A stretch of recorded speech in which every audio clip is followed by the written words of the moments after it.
All right. Hello, everybody. Welcome back to another episode of the Market Close. It is Monday, July 28th, 3:45 p.m. We are not late. I don't know why there's late comments in the chat. We are live on time. And, to be honest, folks, there's a lot of narratives surrounding some of the price action that we had today across the broader market. The one narrative that I think cannot be denied is that the market wants chips. Nvidia, new all-time high. We hit 176.28 just a couple minutes ago. Right now, we're at 175.92. We will see if we can get that 176 close, which would be very, very bullish to see if that can happen. And then AMD hit 174.05 on the day, 173.27, up about 4%. Would be very nice for AMD to close above 173, and it looks like that can happen. But it's Nvidia and AMD. It is their world. AMD is up based on a report of increased capacity for or increased efficiencies of the MI350 and increased pricing power that AMD has on that chip, which could lead to better earnings estimates. So that's been green all day. And then Nvidia, I mean, there's a couple different things I'm going to show everybody for why I think Nvidia is green today. But quite frankly, I think it's based on the EU deal that seems to be at least somewhat in place, along with further negotiations with China. China and the EU will both be very big buyers of chips, China being a massive buyer of chips. Scott Bessent is inside of Stockholm right now trying to negotiate a better deal with the Chinese. I'm sure that deal is going to be rooted around chips, GPUs, and ultimately the ability for the Chinese to buy more chips. And it seems like that's what's causing Nvidia to get this momentum. Also, AMD for a change could be leading Nvidia to follow it, given usually AMD follows Nvidia. But if AMD is super bullish, maybe the market is also buying Nvidia. SMCI, another big semi today. That one's running 10% on the day. That is green. Very exciting for SMCI. I don't see any fundamental news on SMCI. If anyone has anything, let me know. I didn't see any price target upgrades or anything like that. I think that if SMCI is serving AMD and Nvidia, and AMD just got a massive increase, one could argue, in terms of pricing power, which would ultimately lead to demand, them kind of solving some of the issues of China demand because Nvidia does not have all the chips. Jeffries put out their report today. Nvidia has about 900,000 H20s. China needs about 1.8 million. That could also be a tailwind for SMCI. So it looks like that's creating some momentum. SMCI also could just be following Nvidia today. But 10% in a day has been a long time since SMCI has had a 10% day. Also, it's been a while since SMCI even got close to 60. Last time it got there was February. So very nice to see SMCI getting some momentum. Now, the broader market, what's the narrative today? Well, the narrative is the market's fading the EU deal. The S&P 500 likely will close red in the next 12 minutes unless we get a little bit of a reversal. I think that's okay. It's not the biggest deal in the world, giving back some of the gains, and that's fine because we've had a momentous rally over the past couple of weeks. This EU deal as well is not fully confirmed by both sides. There's a lot of things they're working out. You had a bunch of EU officials come out yesterday saying we're not exactly going to just dump $600 billion of private investment into the United States. We have to do a bunch of things. So I think there's some more things the street's looking for in terms of confirmation on the deal. But even if you were to confirm the deal, I think the market's just a little tired. That's kind of the vibe I'm getting today. I mean, I'd be very curious to see what you guys are thinking, but I think the market's just a little tired and it's taking a breather. And quite frankly, I think the market's saying, hey, I'm curious to see what the hell happens with Microsoft, Meta, and all these other companies that are going to start reporting tomorrow. We do have some earnings after the bell that we'll talk about, but realistically, Tuesday through Thursday is going to be the Super Bowl for the S&P 500. And I think the market does want to get some more clarity before we figure out what's going on. Okay, why are you guys all spamming BMNR? BMNR is down 13%. I have no idea why BMNR is down 13%, but it is down 13%. My best guess is, and guys, I've been saying this every freaking day. I said this morning. I will say it again very slowly. This company, along with SBET, has filed for billions of dollars of what is called a mixed shelf offering. That means they can offer money to the tune of, I think Bitmine has $2 billion, SBET has $5 billion, anytime they want. And so today, when did this start taking a bit of? I haven't looked at this all day, to be honest. Let's see when this started taking a real dip. Looks like it was around, call it, let's go to the daily chart. Yeah, around 12 p.m. Around 12 p.m.-ish. I mean, around 12 p.m., who knows? They might have been saying, hey, we are going to decide to start dumping some shares. And as a result of that, that could be creating some more momentum on BMNR to the downside. I did not know BMNR was down that much. What about SBET? Let me take a look at this one right here. BMNR this morning topped out at 41 and 935. Yeah, the real dump right here, the real dump was at 12:40 p.m. There you go right there. You can see that it was at 39.11. Now it's at 34.70, down about 13%. I don't know what's the reason, but at 39.12, maybe we'll get an SEC filing later today after hours showing that BMNR dumped some more shares. That could be the reason for why the stock is down 13%. What about SBET? SBET is down 6%. Now, granted, they could be algorithmically tied towards each other. SBET also started falling, basically around that 1 p.m., 12:40 p.m. timeframe. That started taking a bigger a dip. So they could be diluting together, or the algos just have them pinned together. AMD right there is up about 4%. And that could be the reason why SBET is down. BT, that stock is also down 5%. So all the Ethereum treasuries are taking a bit of a dip. Where is Ethereum? Is that the reason? I mean, not really. Ethereum was at 3,700 in the morning, right? It was at like 3,850. So it's at 3,770 right now. I don't think Ethereum going down is the real reason here. If you're long the ETH treasuries, you are going to go through what everyone who is long MSTR went through, which is that until Bitcoin makes a massive move, MSTR, by the way, at 404, that's down almost 1%, then MicroStrategy is not going to make a massive move. But the only way for MicroStrategy to make that massive move is if they're loaded up on Bitcoin. The only way for Bitmine to get back to those all-time highs and one day surpass that is if they are loaded up on Ethereum. That initial run to 160, that was just hype. Unfortunately, that was just a lot of hype. And no one even knew what the hell BMNR was until, it started tanking, and then people understood, like, okay, so Tom Lee's going to be buying Ethereum and they're going to be trying to go this treasury route. And now people know. Same thing with SBET. Remember, SBET was $120. It fell to $9. It fell to $120 back in, let's do the year to date right here. Fell to 120 fell to 9 back in June from that top of 120. And now it's down, which is 124.12. That was the high. 124.12 went from 2 to 124. Talk about a 60x, and then came all the way back down. So again, that's the thesis for BMNR. And that's quite also, a lot of people asking, have you been buying it? And the answer is no, because I just don't want to deal with that dilution. Or at least I haven't come to grips with what that dilution would be like. And as a result, I haven't been buying anything. I haven't bought Ethereum, BMNR. I haven't bought Hood. Hood is kind of my exposure to Ethereum right now. At least that's the way I'm squaring it up in my mind. But BMNR, you will have to deal with that dilution. And that's just it. I'd rather just buy Ethereum. Yeah, I mean, it's also simple to just buy Ethereum. It's not that hard. Just, you can buy the BlackRock fund. You get a 1-for-1 directional proportion when it comes to exposure. ETHA, that one's up 4% of the day because Ethereum's up 4% since Friday. So that one is green, matching Ethereum.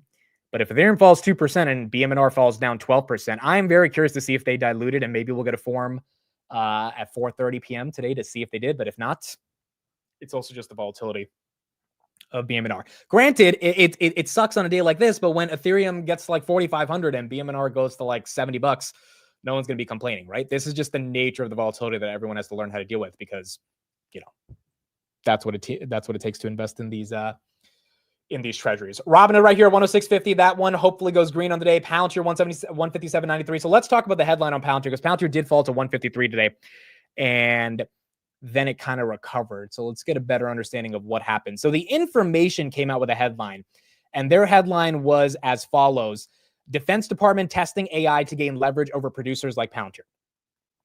Defense Department testing other service providers to gain leverage over Palantir. The exact wording of the article, let me just read a paragraph from it.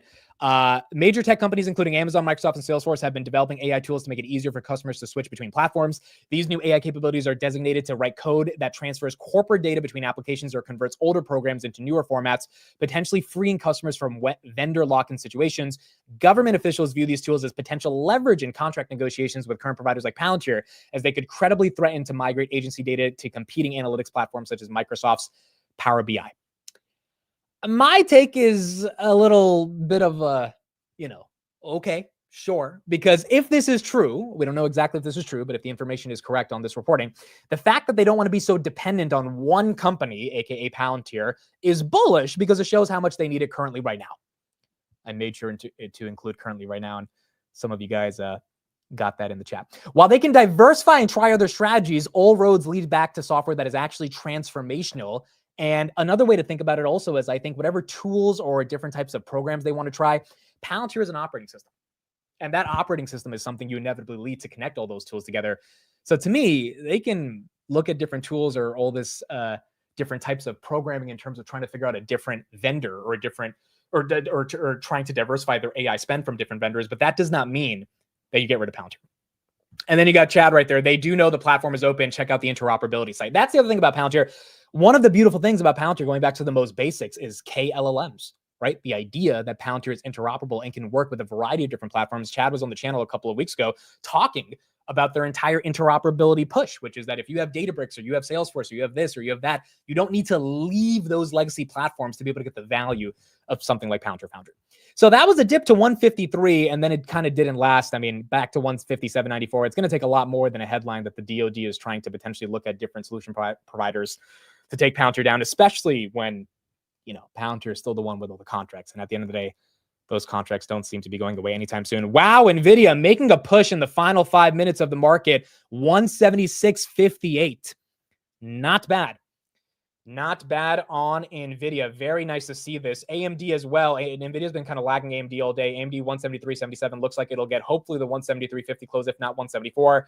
Palantir, relatively light day after getting that dip at 153. Ethereum, BlackRock's fund, that's up about 4%. BMNR and SPED, they're taking the biggest hits at the close. S&P basically flat on the day. We were at 637. Now it's at 636.60. Nvidia 176.55.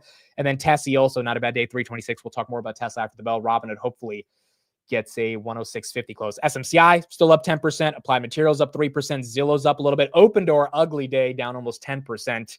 Now down 8%, 233 on Open Door. So was not able to hold that much momentum. And that one is getting hit. In terms of earnings after the bell, we have Cadence Design Systems. That stock is very important in the semiconductor space, if I am not wrong. Let me try to get the exact ticker symbol on that. But we have that. Rocket Lab also had a bad day. Yeah, I mean, a lot of these high beta stocks, they had a little bit of a breather, which is okay, in my opinion. CDNS, that's the ticker we're looking at. And then Waste Management doesn't happen till like 6 p.m., so we're probably not going to get their earnings. The other one that was important is Celestica, CLS. So those two companies we'll have after the bell, and we'll take a look at that. Celestica, $20 billion company. Cadence is a 91. We don't talk a lot about Cadence, but it engages in the design of semiconductors. That's it's a $90 billion company. So that definitely is a big one. SMCI getting into the close. There she goes, 60. Wow, not bad. Again, it took a couple months to get here for SMCI, but she is here, up 10% now on the day for SMCI. Whirlpool, do they have earnings today? I'll pull them up. I didn't see them, but if they do have earnings today, we'll take a look at them. Whirlpool right here, $5.4 billion company. That one's down about 1% on the day. SMCI up 10, Celestica's up 2, and Cadence is up 0.33. Pretty much all the semis are running into the close. Nvidia and AMD leading the way. Marvell up 2.4, ARM's up a little bit, Lam Research is up, Dell is up 2%, Broadcom, wow, all-time highs on Broadcom, 295. There you go, along with Nvidia, AMD 173.60, Nvidia 176.67. It looks like it's going to get a 176.50 close, which is incredibly bullish. And then you got ASML actually up 2.6% on the day as well. Remember that company Anthropic that's creating one of the foundation models called Claude? We're going to talk about them after the bell, but they had to create a limit on the amount of usage they can offer their users because too many people are using it. I mean, it's just so bullish chips. I don't know exactly if they use Nvidia or AMD chips in particular. I'm pretty sure they use a combination of both, but the point is very bullish the entire market of semiconductors when it comes to the demand. When a company like Anthropic that's raising at $150 billion valuation says, hey, we have to literally stop people from using our product because we have too many people using it. I mean, it just goes to show you how much momentum is there when it comes to these semiconductors and the demand that is not slowing down. Yes, I will be live early tomorrow. I'll be live probably around 7:20 a.m. Eastern.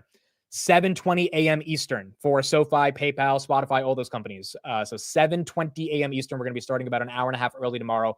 It'll be a long market open to try to see what these companies look like, and we'll do a little bit of a preview on the close today in terms of what we got for these companies.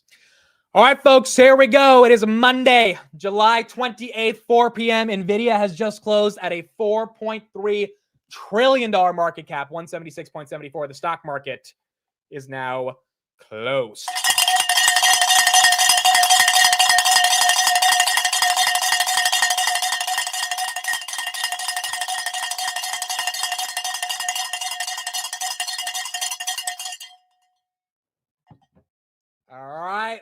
you go. SMCI. Did she get 60? She got 60. Put it in the chat if you're heavy SMCI.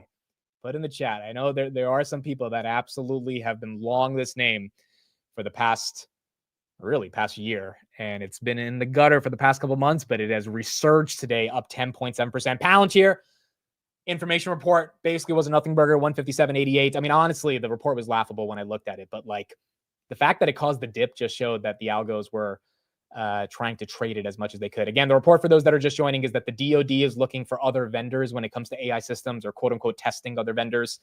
A lot of it misses the nuance of Palantir as an operating system, the interoperability of it, and the fact that if they're trying to look for other vendors, it also means that they are so reliant on Palantir, and those contracts don't disappear overnight, that even if they were to diversify to some extent, like OpenAI got a $200 million contract last month from the DoD, that's not bearish Palantir.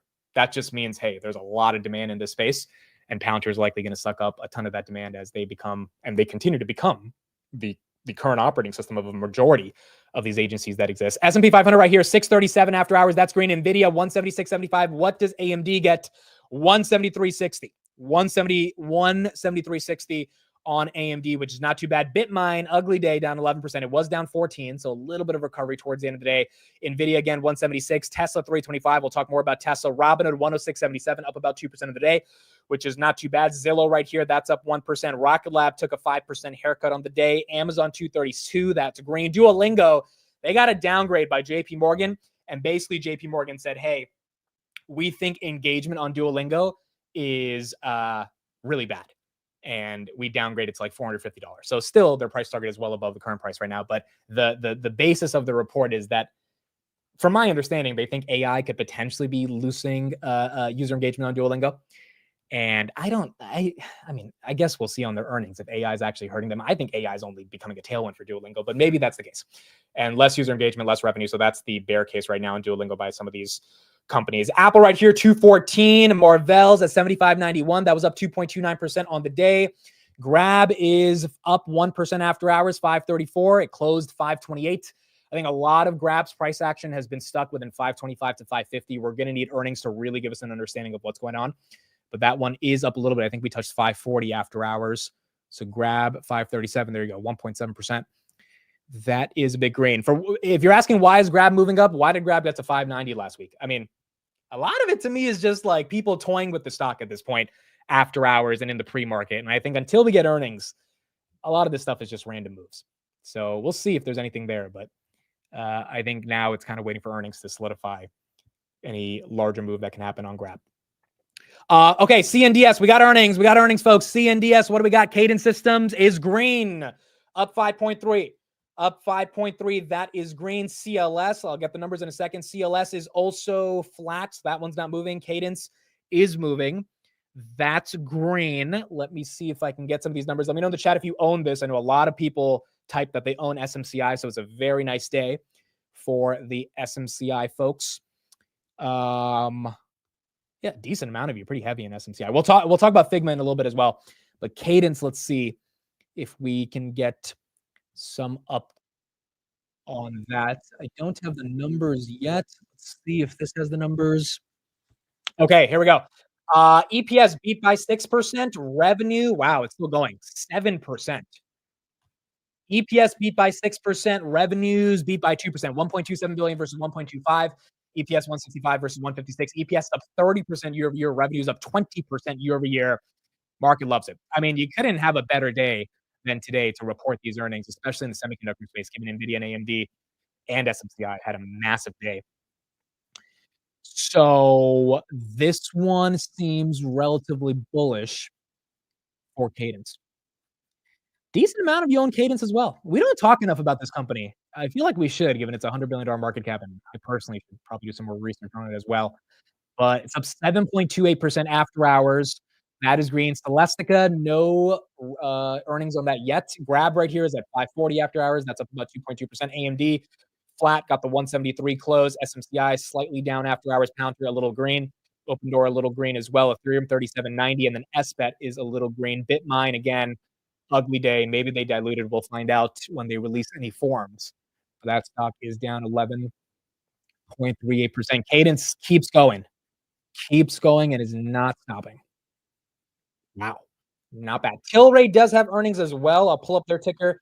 This is a penny stock at this point, $700 million market cap. So we'll take a look at their earnings, but not sure if it's going to have any dramatic move. Cadence right there, still up about 6.5%. Let's see if we can get coverage on Cadence and what we got going on. And then we'll keep going from there. Tilray's weed, right? That's what Tilray sells. I'm pretty sure it's weed.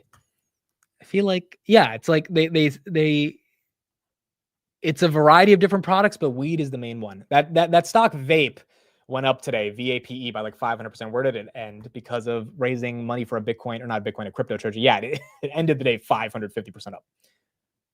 550% up. Weed and alcohol beverages. Okay, there you go. There you go.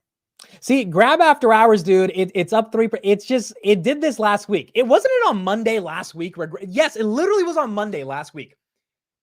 Or grab went to freaking 590 or something, right? And it's like, I just think the market's waiting for earnings. And randomly after hours, you're going to see these moves. Okay, Whirlpool, do they have earnings? I don't have their results. Let me see. That stock is down 4%, so they probably had earnings. Grab is on Wednesday, by the way. Grab is on Wednesday, 8 p.m. Grab is on Wednesday. Whirlpool, we should be getting the results in a second. Let's see. That one's down 4%, so there has to be something.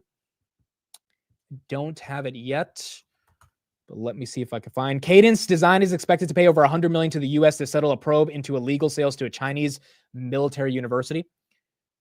Okay, that's probably bullish, paying their parking ticket and moving on. No, don't have Whirlpool earnings yet. I don't have the numbers yet, but they definitely do have earnings today. So Street wants 168 of EPS. Yeah, 405. It should be out any second. They want 168 of EPS. UNH is tomorrow. We'll talk about that. That's gonna be a big one tomorrow in the morning. Dude, the morning's gonna be crazy. You got SoFi, PayPal, Spotify, UNH. It's gonna be a wild morning. And we're gonna try to cover everything. CDNS now fading a little bit, still up 6%. It was up almost 8%, 362 to 355. Celestica don't have their numbers yet. That one is also flat. Abercrombie, I didn't see the headlines today, but that did make a move up 7%. We'll try to figure out why that one moved. Kind of bullish for the consumer if it's getting some love. So we're going to see if that one can hold up and maintain momentum. Why is Boeing up? That's a good question. There was a headline on Boeing. We'll talk about it in a second. And then we'll keep going from there. Boeing, let's pull this up right here. Yeah, American Eagle could be impacting Abercrombie. That's true. Boeing, that was up about 2% of the day. They have earnings, I think, on Wednesday as well. So we will look at that. Why is Grab up? There is no reason why Grab is up. I think they are playing with the stock like they did last Monday, literally last Monday. And after hours, it's being toyed with like it was last time as well. So I don't think there's anything too crazy on that one. Trying to get the Boeing headline. Let me pull that up in a second, and then we'll keep going from there. Yeah, I think Grab is doing the same after hour thing it did on Monday. I mean, or last Monday. I mean, like I've been buying a lot of shares from 525 to 550 this week. I've been loading up because I think this is the range that it's consolidating in, but it needs a big earnings. And if they get a big earnings, then I think you'll get a much better, or at least much more sophisticated move on what's going to happen with it. All right, trying to get CLS earnings and see if we can get some headlines on that as well. We don't have a lot of these numbers. They are just not out yet. A lot of these companies are not the most important companies or companies that are covered the most. So we don't have a ton of earnings on them yet. Let me see if I can get CLS from somewhere else. No, we do have Welltower. What does Welltower even do? Do you guys know this company? Welltower. Okay, this one, we got earnings on this one.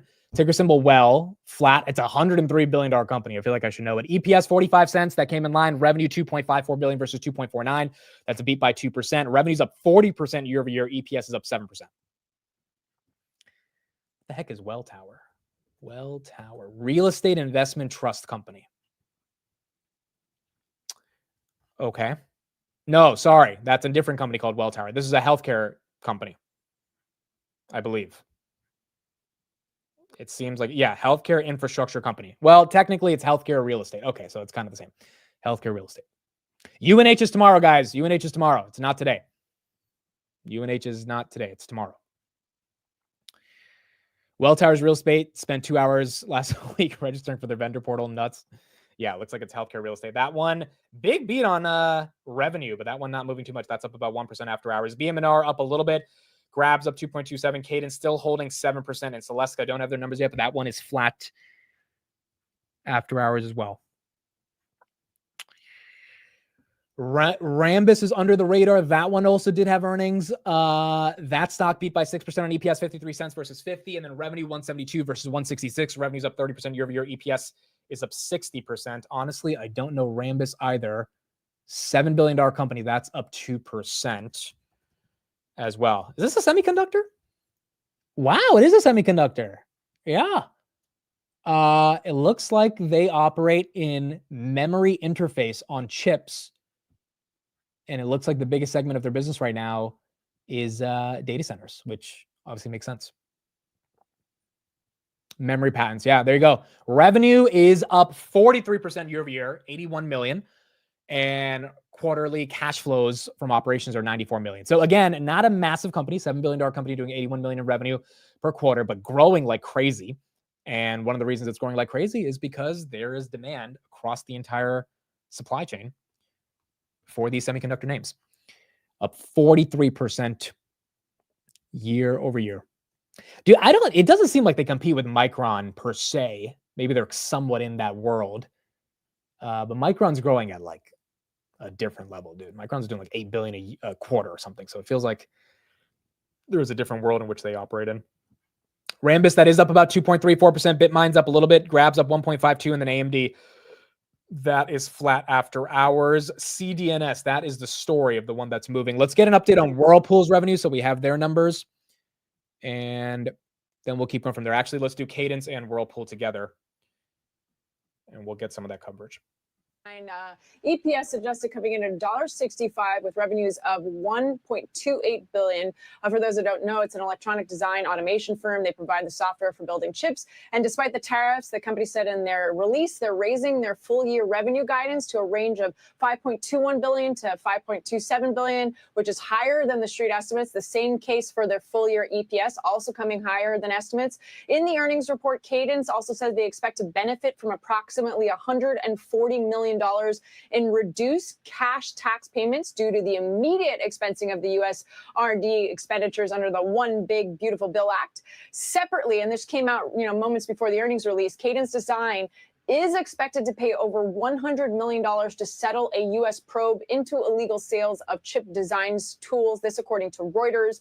The tools were sold to a Chinese military university linked to nuclear simulation work. The case highlights pretty much Washington's ongoing crackdown on tech exports to China, even as these broader trade talks continue. But with the report and the higher guide, you are seeing Cadence shares just pop in 7%, John. All right. Christina, thank you. Going the other way, Whirlpool. Its earnings are out. Julia Borston has those numbers. Julia. John, Whirlpool missing on the top and bottom lines, reporting earnings of $1.34 adjusted versus estimates of $1.74, revenues of 3.7. Whirlpool's down 11%, folks. I think that's our best indication of a consumer stock today. We should definitely dive deep into that one. I would imagine, off the top of my head, Whirlpool imports a lot of stuff from China when it comes to laundry machines and stuff like that. Maybe tariffs are affecting them. Let's try to get deeper into why this one's down 11%. $7 billion below estimates of $3.88 billion. You see shares now down nearly 11%. Now, North American revenue of $2.4 billion was a hair ahead of estimates. And the company guides to full year revenue $15.8 billion ahead of estimates of $15.66 billion. But they do guide to earnings, full year adjusted EPS of $6 to $8. That's well below the estimate of $9.13. They also note that excluding currency, North American net net sales just decreased 4.6%. I just want to mention one comment here about tariffs. They say the second quarter continued to be impacted by competitors stockpiling Asian imports into the U.S. They say, despite this, we are well positioned in North America with a robust pipeline of new products. And they go on to say, we are confident in our long-term strategy and believe that evolving tariff policies will ultimately support domestic manufacturers. But in the meantime, John, shares down over 10%. All right. Yeah, you thought they'd be doing. You guys are making a good point. It's probably tied to housing as well, right? Because like when you buy a home, you need a lot of these types of Whirlpool products, and the housing market has been pretty frozen for the past year now. So they did mention tariffs. There's probably a little bit of a deeper story. By the way, Nvidia got to almost 177 after hours. But the lack of the housing market could also be affecting Whirlpool's earnings. Celestica's up. That's up 9%. That is flying. That is flying. To my understanding, and correct me if I'm wrong, Celestica is enterprise software, I believe. I'm pretty sure they operate in a variety of different layers. I'm sure there's an AI component to them. $20 billion company, $19.94 billion. If it is enterprise software, which I believe it is, then if they had a nice little earnings beat, that's pretty good for data center hardware. Okay. So not exactly enterprise software. They make data center switch. Okay, so they're a hardware company. Dude, their website makes you think they're an enterprise software company, the way they talk. Hardware, CLS is switches and networking. Okay, so this is hardware. This is manufacturing. This is also obviously semiconductors then. AI infrastructure. Yeah, that makes the most sense. Dude, anything data center related today. Nvidia, AMD, SMCI, Rambus, Cadence, it's running. 7%. That's probably why Nvidia almost touched 177. Cadence and CLS putting up these numbers. Let me see if I can get the exact earnings. But it looks like that's moving. Is that Cisco? Is that a Cisco competitor? I don't know, but it definitely sounds like a Cisco competitor, at least to an extent. All right, so they beat on EPS by 13%. Wow, EPS is up 53% year over year. 139 versus 123 expected. Revenue $2.89 billion versus 267. That's a beat by 8%. Revenue is up 21% year over year. 21% year over year. Celestica up 5.46%. Anything rooted in that data center space today has had some momentum, and 50% earnings growth is not something to look past. That is pretty incredible. Again, even if revenue is growing at 20%, like earnings is what really matters. That's what determines these multiples, and that's up 50%. 4.69% after hours. How does this stock done year to date? CLS stock. Let me know if anyone owns this one. Wow, dude. I have not looked at this all year.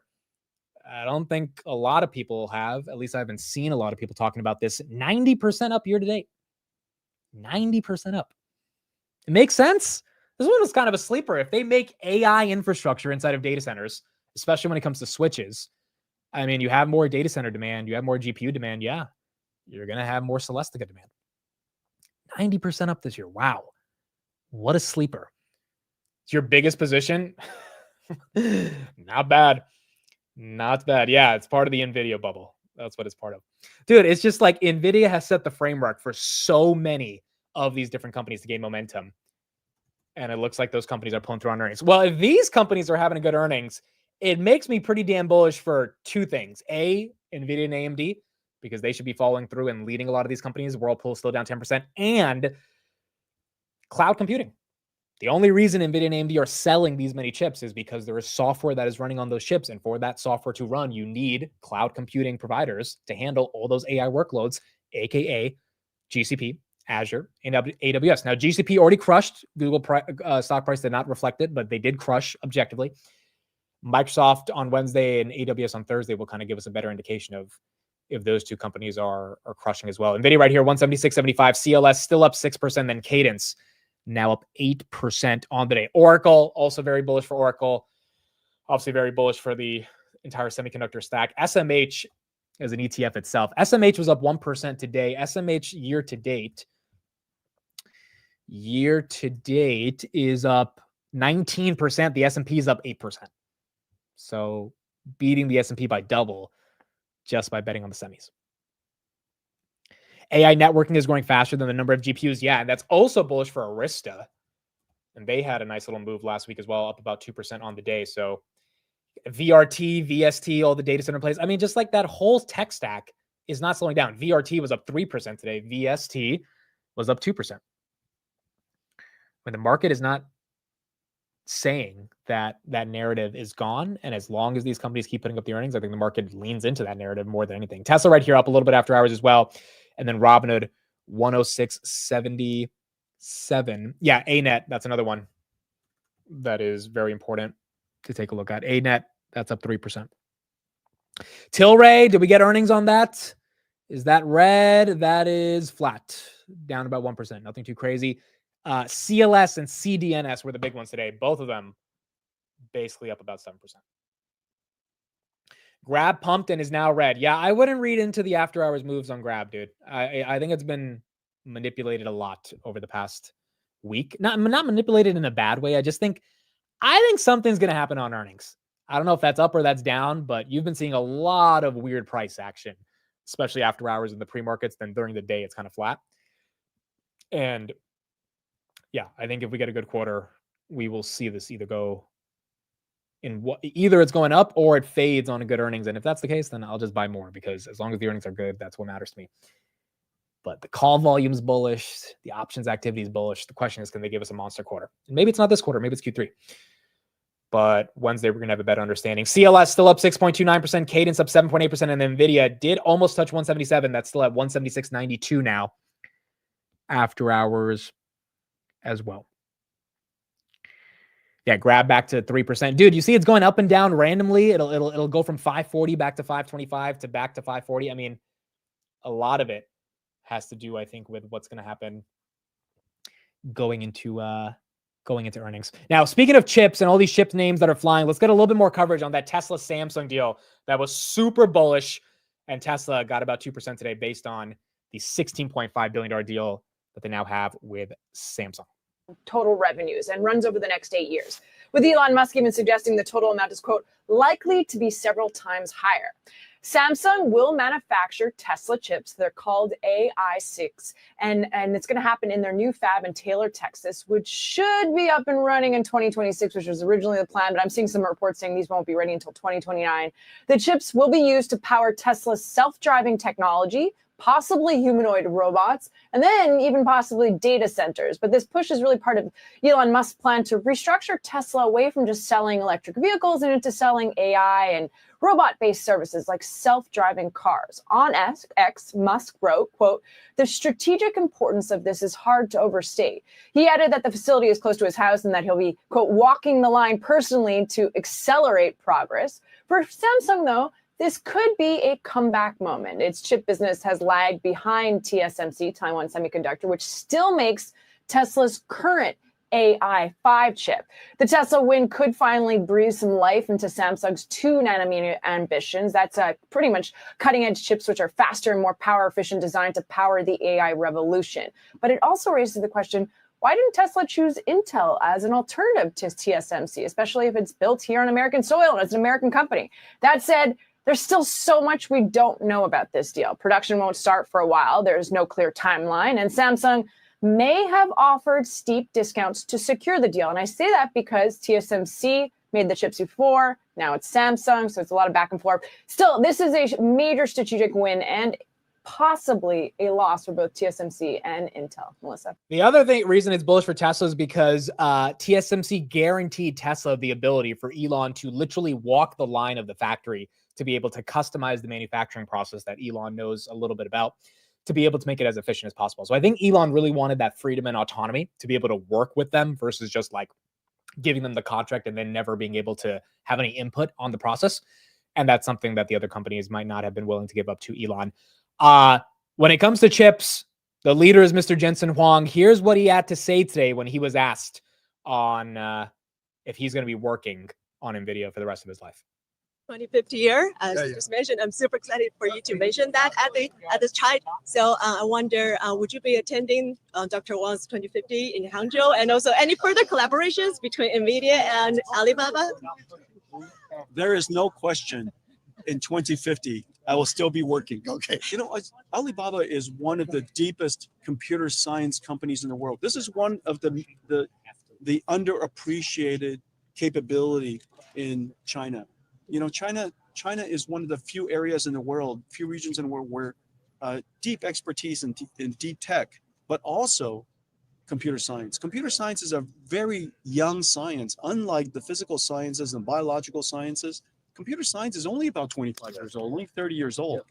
And here in China, because the services are addressing such enormous volume, enormous population, the architecture behind the algorithm behind the software is incredibly sophisticated. And so, in fact, Alibaba has been an AI company since the very beginning.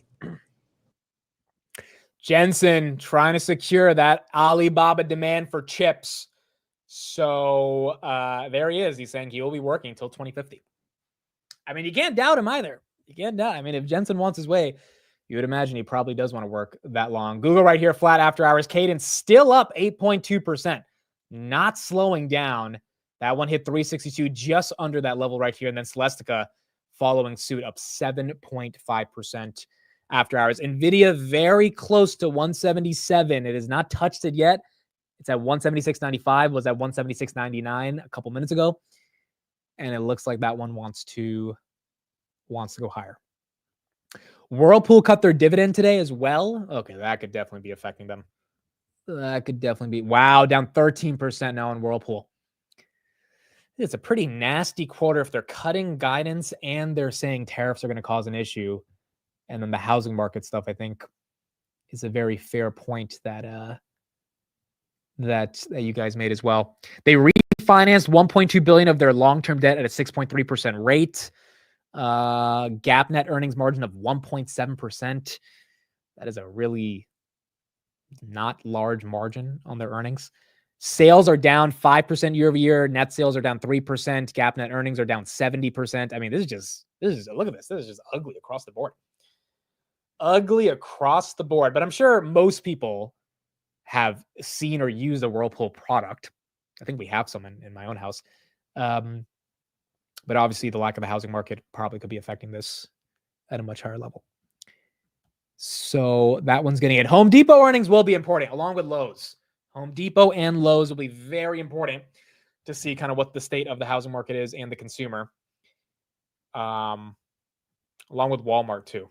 I mean, like those are going to be really important companies to see if the consumer is holding up. Whirlpool right here now down 13%. That is, if I had to critique this earnings cycle so far, I would say there's a few companies that have pointed to tariff volatility and lack of consumer strength. Now we're going to see if American Airlines pointing to lack of consumer strength is an American Airlines issue or if it's a consumer issue. Because United had a great earnings.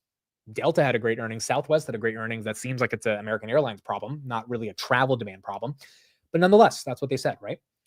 And so more and more of these companies, if they point to some of these issues in aggregate, that'll give us a better picture. But as of now, it seems a bit isolated, but it's something we definitely have to keep an eye on this week with a lot of these companies. Rambus, by the way, that's up 5%. So anything in that semiconductor data center place that is running. VRSM, that is down. Verisign, that's down 6%, $28 billion company. I don't think they had earnings today. Let me see if there's any headline on them. But that one is down. Verisign files prospectus relates to resale from time to time of up to 4.8 million shares of common stock by certain affiliates of Berkshire Hathaway. Berkshire owned about 13.29 million shares. Verisign offers stock by selling holders. Okay, so essentially it's an offering. That's what it looks like. A lot of companies are doing some of these offerings, which you can't blame them. How much has this stock done this year? Year to date, 22%. All right, not crazy. But it looks like they're using some of the Berkshire share. So they're giving Buffett liquidity. They're offering 4.3 million shares to the public as Berkshire is maybe selling a bit of their shares. Grab is Wednesday. Duolingo got downgraded by JP Morgan. JP Morgan said, we think there's a lot less user engagement on the platform. The price target is still $450, which is well above this $340 price, but they did downgrade them today, I think from like $500 to $450. And that's why that stock is down. I added CoreWeave today at 110. I don't hate CoreWeave, but CoreWeave is objectively expensive. Like there's no way around it. Now, granted, CoreWeave has been an amazing momentum play, so I think that momentum can continue higher, and it is down from 173, so it's not like you're buying it at the tippy top. But yeah, this one's still at 52 billion feels expensive. Obviously, if you're just betting straight on data centers and that entire sector, that can make a move. Now, I think Nebius is the cheaper of CoreWeave and itself, and I feel like Nebius still has a bit more upside when you think of just multiple expansion. But both are not horrible if you're generally trying to get more levered data centers. CoreWeave should be up because of Nvidia. Well, nothing has to go up just because of Nvidia, right? Like, CoreWeave has made some questionable decisions over the past couple of months. A lot of dilution, which I can't blame them, but a lot of dilution. And then number two, this Core Scientific acquisition. The street didn't like it at all. And that's why Cores is still not even at the price that they agreed to buy them out at. So I think it's worth at least understanding kind of what the street didn't love about that deal. But in general, yes, if Nvidia, gets to 200, I would imagine the entire sector gets a boost. Nvidia right here after hours 176.83. It's just CoreWeave has been a very heavy momentum play. Waste Management doesn't have earnings until like 5:30. So we're probably not going to get Waste earnings or Waste Management earnings for a while.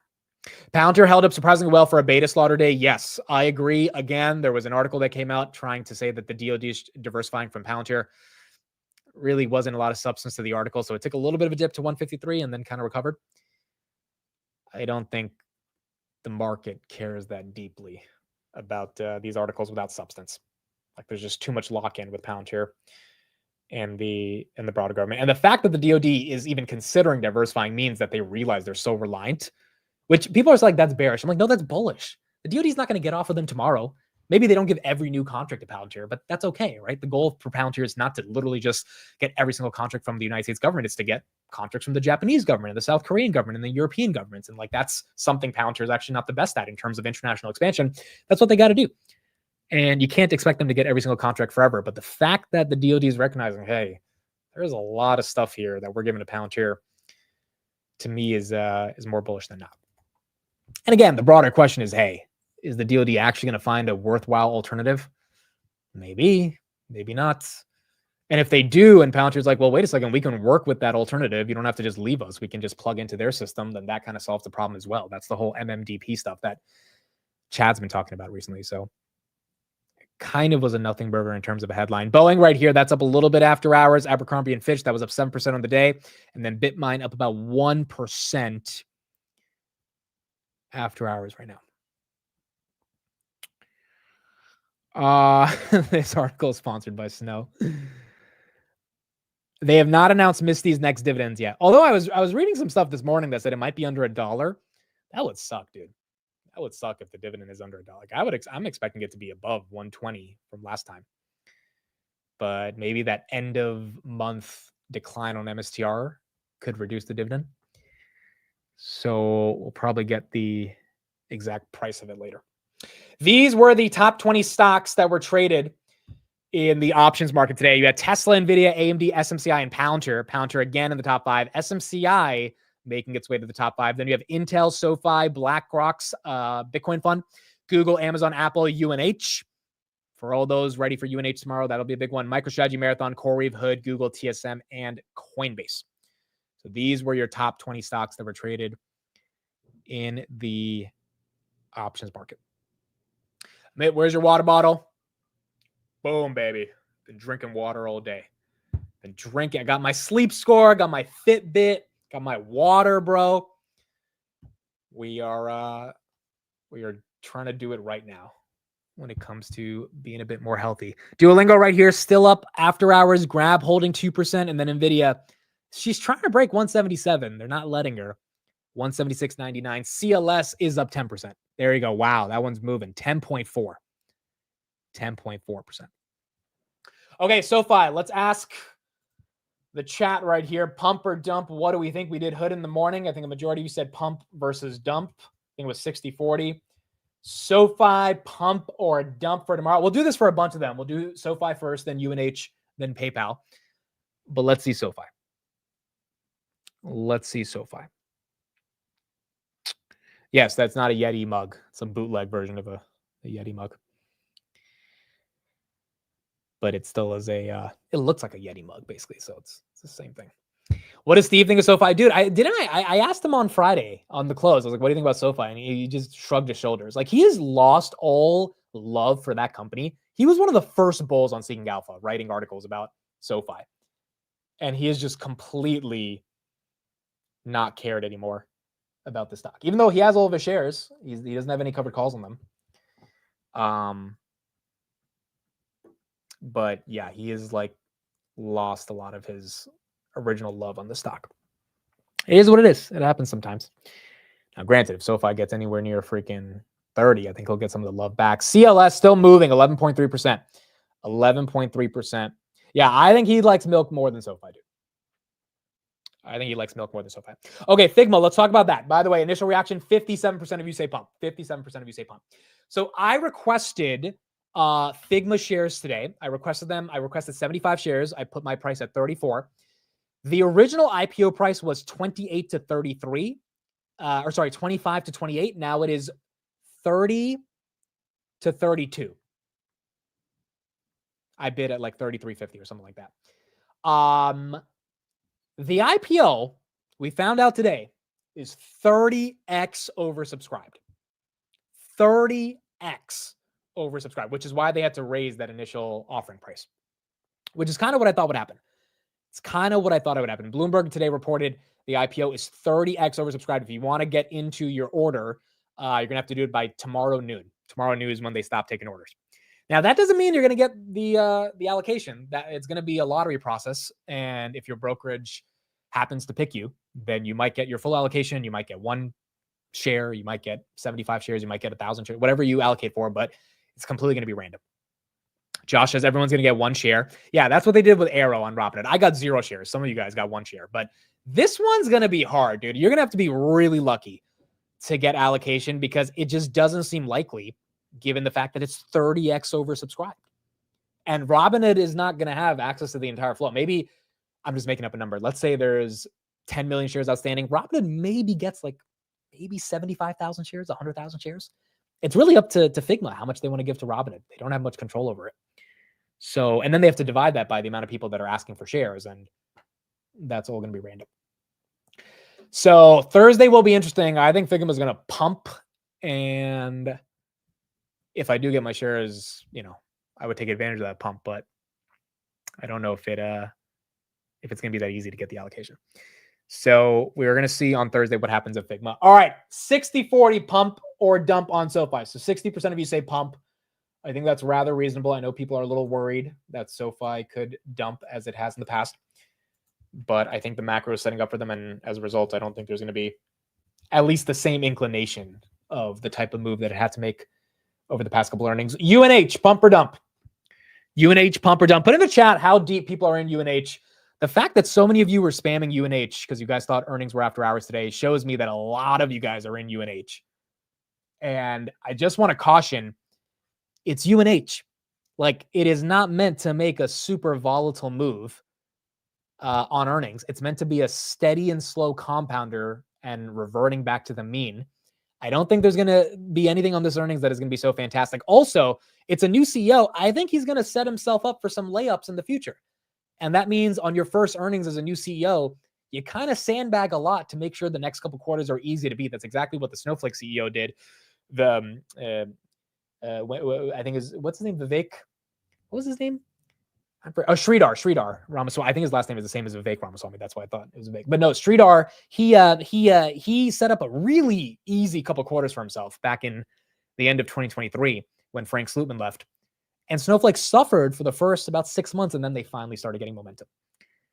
So I don't know, dude. I'm not expecting something massive on UNH. It's not a massive growth stock that has some volatile move. Now, is it deeply undervalued? Yes, but there's also a lot of questions. There's a lot of stuff going on with the DOJ investigation. There, you talk about Google having an overhang from the DOJ. Talk about UNH, right? So I think we do have to temper expectations on this one. Now, if it does pump, that's great, but like, I don't think it has to. 52% of you say pump, 48% say dump. It's almost 50-50 on UNH. Look at the IV, though. Lots of speculation on it moving. Well, that is fair. The call option volume on this has been pretty incredible. I mean, just today, the calls that were bought on UNH, 250,000. Or sorry, 185,000. Apple had 250,000. So definitely you've got option flow coming in, speculation coming through. Also, the insiders on UNH have bought like around $35 million worth of stock. So, I mean, you have the insiders basically saying, hey, yeah, $33 million. UNH insiders sold 1,290 shares in the past year. They bought 108,000. That is objectively bullish. It just doesn't mean that tomorrow is the day the stock goes back to like 320. But yeah, long term, I think UNH will be fine. Mike says, my guesses are SoFi dumps, UNH flat, PayPal dumps. Okay, let's ask PayPal. Let's see what you got on PayPal. UNH is basically 50-50. Yes, I still have my spreads, very small position. So I'm hoping it goes up, but like, I mean, I'm also being realistic about it. I don't think it has to. PayPal dump or pump? What do we think? What do we think? It'll dump so the insiders have to work harder to bring it back up. I mean, maybe. That could also happen. I could see that being possible. I do like the CEO's comp is all tied to stock. Literally all of it is tied to stock. And as a result, I do think that should be rather bullish for just people who believe that UNH, has a ingrown incentive from the leader to build momentum. All right, while you guys are voting on that PayPal poll, let's take a look at this. So Anthropic, one of the largest large language model foundation companies, came out today and said, we're rolling out new weekly rate limits for Claude Pro and Max in late August. We estimate they'll apply to less than 5% of subscribers. Claude Code has seen unprecedented demand, especially as a part of our Max plans. We'll continue to support this growth while we work on making Claude Code even better, but for now, we need to make some changes. Some of the biggest Claude Code fans are using it continuously in the background 24/7. Some of you coders in the chat that are running this thing 24/7, you guys are crazy, but you're hurting their servers. These uses are remarkable and we want to enable them, but a few outlying cases are very costly to support. For example, one user consumed tens of thousands of dollars in model usage on a $200 plan. That is not a profitable business model. In other cases, a small number of users are violating our usage policies by sharing and reselling accounts. This impacts capacity for all Claude users, and we're taking appropriate action to stop it. From August 20th, we'll introduce new weekly limits that'll mitigate these problems. We're still exploring the best way to ensure as broad access as possible to Claude Code. To me, it sounds like they need some more Nvidia or AMD or whatever they buy, but they need some more chips. I mean, that level of demand is incredible. Here's an update on what's going on with Anthropic, and then we'll keep going from there. Generative AI trade, because other companies like OpenAI, they have ChatGPT, it's a consumer application. If the technology isn't good, Anthropic's business is not going to go anywhere. And as Amode said in the clip just before, the business is growing. It went from 1 billion last year to this month. They have a maybe $4.5 billion run rate. So I think that we can assess whether generative AI is working, and there are some early signs it's happening within enterprises and it's happening within coding. In terms of where they sit in the entire industry, they have the best coding models. So they are the company that engineers are flooding to try to figure out how to use AI in their workflows to code. And also these coding applications like Windsurf, like Cursor, they're using Anthropic models in a big way to help engineers code. By the way, Palantir's using Anthropic as well. I mean, when it comes to LLM-based coding, it seems like Anthropic and Claude are the real deal. And that's why they're getting this much demand. And as a result, that's also why they're raising at $150 billion. So that would imply that it's not that all of these models are not just kind of redundant, right? They're not all essentially building the same thing and just kind of trying to race for the head start in terms of market share. Is that right? I mean, is that the way to think about it? That's absolutely right. So the companies train their models in different ways. Yeah. And Amode talked about training to code. The reason why they wanted to train it to code is because if they got good at it, that meant that they could build their models faster because the people inside would use it. And if they had a working product, they assumed that software engineers would adopt it quickly because they're looking at this technology every day. Mm-hmm. And that's definitely been a bet that's paid off for them. I guess another way that some of these AI players differ is their assessment of exactly how fast and how big it's going to change the world, and whether it's dangerous or whether it's all upside from here. Where does he sit with that? I know he's gotten a lot of attention in terms of the potential economic disruption of AI. So he is the purest believer, I think, of all the AI lab CEOs, that this stuff is going to get better fast. His career is a progression of seeing AI work in different scenarios and seeing a law where you make the data centers bigger, you add more compute, you add more data, you make bigger models, you're going to get predictable improvement. He saw it at Baidu when he was there. He saw it at a bit at Google, but really at OpenAI and now Anthropic. So I don't think there's any believer in the technology bigger than Dario Amodei. Now, I think he wants people to see the positive benefits of this, but if you believe that it's going to accelerate and become better the way that it is and as fast as it is, you start to get freaked out about where it could go wrong. And that's why we hear Amodei talk all the time about the risks here. I don't think it's because he's a doomer. He denies being a doomer. Doomer is somebody who thinks that AI is going to kill us all. I don't view him that way, but I do think that there's a good focus there in saying, hey, listen, you know, there might be some problems here. Let's focus on them so we can see the full benefits of this technology. As the reason I think Anthropic CEO has been the biggest quote unquote doomer than a lot of the other AI CEOs is because the one of the highest paying jobs in our society is software engineering. And Anthropic, Claude, is one of the best large language models for software engineering, right? For coding. It is fundamentally making anyone that has an idea use natural language to then be able to express their idea via code. If the highest paying job in our society, or at least one of the, highest paying jobs that's out there, that, everyone is preaching, learn to code, go to college, get a coding degree, go into computer science, yada, yada, is being automated. Not saying software engineers are not going to exist, but just saying like anyone can whip up an idea just through natural language versus needing to literally know how to code in Python or JavaScript, etc. That's a big deal for knowledge workers. That's a big deal for work that is seen as very high level work that was supposed to be, the most qualitative work in our society that is looked up, is put on a pedestal, essentially. I mean, if that work is not as valuable anymore to a company because it can be automated for a couple $1,000 a month by getting an Anthropic license, I mean, that's a big deal. That's a big deal. And I think that's why he's been ringing the alarm of, hey, if this is going to happen to software engineers, think about what's going to happen to a lot of these other jobs that exist. Ultimately, we're going to see how that plays out over the coming years. But that is also why they're raising at $150 billion. They just have so much demand for something that is so hard to do, which is software engineering, because they made one of the best models for it. And so, yeah, I don't think IT and programmers are dead at all. I mean, like, there's going to be plenty of demand for that job and that career path, especially because AI, I think, is going to be a tailwind for those people. But I think the more objective thing is, like, if you're a really, really, really junior level engineer, I mean, I don't know if there's a world in which the large language model can't do what you're trying to do. And do you get paid $200,000 from Adobe or from a Snapchat just for being able to do something that an LLM can do? Because for those companies, it's pretty obvious. I mean, they already have good margins. If they can save even one of their margins and pay maybe a 10x engineer a little bit more than have to pay 5 engineers $200,000 each, because an LLM can automate a lot of their entry level work, maybe that's something that continues to add value to Anthropic. I saw a robot today 100% running a cattle farm. Okay, I have not seen a video of that happening, but I can imagine you will see more humanoid robotics, and that story is just beginning. That story is just beginning. Jason says, only the creative AI will survive. If you're not creative with AI, you won't be needed. Yeah, and Karp said the same. I don't know if I ever showed you guys the clip of Karp talking about creativity. I should pull that clip up right here. But Karp was speaking at an economic club in Chicago a while ago. And basically his argument was just like, we need people to be creative because we don't just need engineers. There's plenty of engineering talent.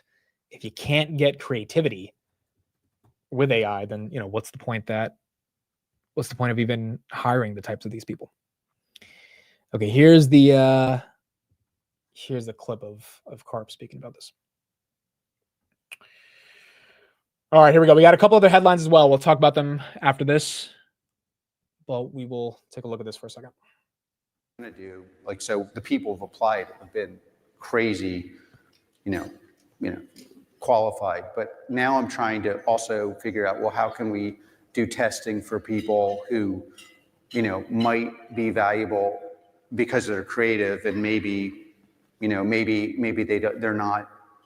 don't look like the classic person that applies to Harvard when Harvard was Harvard.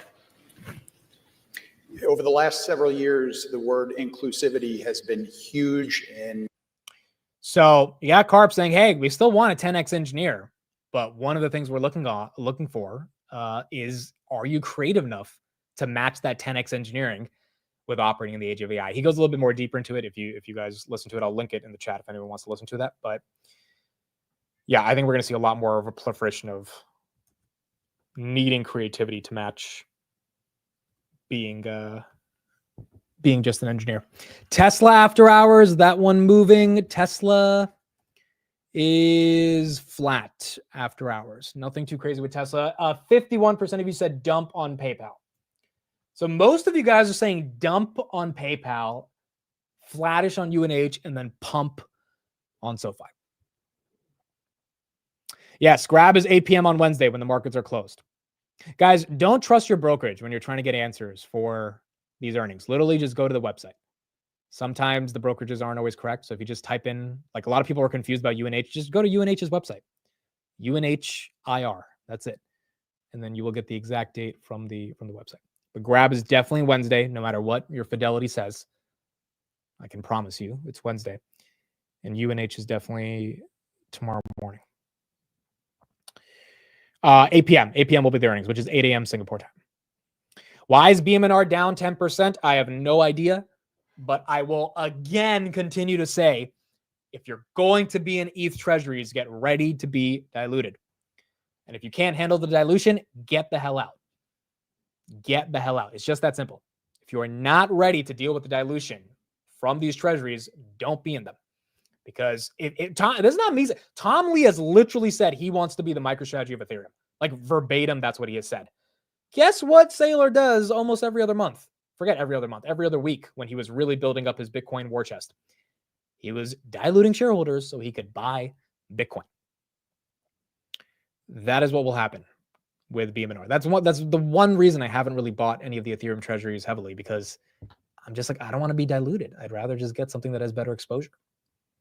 And I still don't fully understand exactly what the treasury can do that is different than holding the underlying asset outside of like the staking. And there's like some technical things they can do, but bullish Ethereum, but that doesn't mean the treasury is the best way to get exposure. Now, Ethereum goes to 15,000, you bet your ass BMNR is going to run like crazy. But that's more of a long-term thing, right? That's not going to happen overnight. And if it does, then great. Yes, I still have my 30 shares of BMNR. Someone gave a super chat for that, so I still have them. But like, I have not added to that position because I'm just like, I don't know what. I love Tom Lee, but at the end of the day, he's point blank said, we're going to dilute you. And look, if Ethereum goes to like 4,500 in a month, no one's going to care because this thing is going to be way higher than 35. But inevitably, that needs to happen, right? And if you're so convinced on Ethereum that that's going to happen, you should not care about a 10% down day. It sucks, but like you just shouldn't care because Ethereum is going up and to the right, and so BMNR will eventually follow that, just like MSTR did with Bitcoin.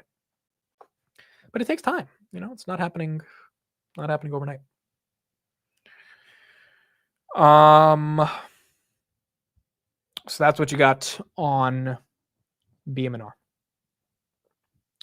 Amit, do you invest in equities or in an ETF as well? And which one are you more heavily? I pick individual stocks. I tend to not really buy ETFs. If I do, grab, by the way, 545. If I do buy Ethereum, I'll probably buy it through the BlackRock ETF because I'd want to sell some calls against it. But yeah, I don't think there's any problem with buying ETFs. It's more so just like buying a sector versus buying an individual name in that sector. So if you're bullish semis, but you don't want to pick between AMD or Nvidia or SMCI or Dell, you just buy SMH and you don't have to worry about it. Now, obviously, when you pick individual stocks, there's a much better risk reward because an individual stock can do a lot better than an ETF. But so far, I'm not super heavy allocated towards ETFs. Speaking of ETFs, yeah, Granny Shots. That is the one ETF this year from a fund manager that is outperforming everything. Granny Shots right here up 18% this year. Lots of amazing names: Robinhood, Palantir, MicroStrategy, Tesla. By the way, let me show you guys Dan Ives' ETF, which now has 400 million AUM. The Granny Shots ETF is 2 billion. We'll pull up the most amount in Granny Shots. I do honestly like Dan Ives' ETF more than Granny Shots because I just like these holdings better. So these are the top holdings, top 15 in Dan Ives' AI ETF. And then Granny, let me bring that up. The top 10 holdings in Granny shots are Robinhood, AMD, Nvidia, GE, Emerson, Oracle, GE, Veranova, Caterpillar, Palantir, and Google. In Dan Ives, it's Nvidia, TSM, Oracle, Broadcom, Microsoft, Amazon, AMD, Google, Apple, Meta, Palantir, and Tesla are 10 and 11. And then you got Baba and Salesforce. He has 30 positions in total. I like Dan Ives more simply because it's just leveraged harder against AI and tech. It's almost like a souped up version of the NASDAQ without all the junk that's in the NASDAQ, because the NASDAQ has a lot of junk and they say it's technology, but it's not really technology. But yeah, I like, I don't own it as ETF, but I mean, if you believe in AI, then I don't think it's a horrible ETF. And then Granny has a little bit more safety, like Caterpillar, right? That's like a little bit more safety. GE, a bit more safety. GE Veranova, a bit more safety. Emerson, a bit more safety. So it's not super, super heavy in tech, but you know, it still is very exposed in a nice way. So could Granny outperform Ives? Yeah, because if we have a little bit of a growth scare and obviously some AI weakness, then that could hurt Dan Ives' ETF a lot more. But I think overall the names I like a little bit more better in Dan Ives' ETF. By the way, speaking of some of these funds, the leverage funds are going through the roof. TSLL, which is 2x leverage Tesla, 6.3 billion in AUM. MSTY, which is a covered call ETF on MicroStrategy, 5.4 billion in AUM. I was talking to Steve in the morning. He can't join the show right now because he's been busy all day, but he was looking at his Seeking Alpha stats, and he said the top articles that made the most money, aka got the most clicks, have been covered call ETFs. JEPI, QQQI, MSTY, etc. Like this, like his top 7 articles are all articles around covered call ETFs or income-based ETFs. And to me, that's not really representative of like degen-ness behavior. That to me is people saying, we believe the stock market can be a mechanism for income. Now, one could argue, okay, the only reason you would think the stock market could be a mechanism for income via these derivative strategies is because the market's doing very well. So I get the argument there. But I'd rather people be clicking on those articles than Open Door. Like those articles, if people want to use the stock market as a way for income, which has existed for a long time, right? These covered call strategies, all that stuff, like it's not that crazy to learn. It's really not that complicated. It takes a couple hours to sit through and understand what's going on. But the fact that people are clicking on those articles mean that they want an alternative source of income. And that is potentially coming from these covered call ETFs. Celestica, by the way, 191 after hours. That's up 10.34%. Do we have waste management numbers? Let me see if we have them. Usually these guys don't report until like 5:30. Oh, nope, we got them. Okay, if this is not wrong, they beat by 2%, 192 versus 189. On revenue, they beat by 1%. Revenue's up 19% year over year. EPS is up 5% year over year. If someone shared them in the chat, then I must have missed them before. But yes, we have these. Usually, remember last time Waste Management made us wait till like 5:45? And I was like, what is going on? Why is this taking so long? But it looks like it was a little bit better this time. Yeah, JD Vance speaking live right now. Let's switch over to him. Let's see what he's saying. He's in Ohio. And then we'll keep going from there. But Waste Management numbers, at least, you got to beat on the top and the bottom. And who sucker punches a middle-aged. Okay, that audio is horrible. What is going on with that audio? Let me see if I can get a better stream from that. That audio is pretty bad. Let's see. JD Vance. Trump is across the pond. JD Vance is in Ohio to discuss the one big beautiful. Oh, he's at a steel plant in Ohio. Okay, let's see. Let's see a little bit of this.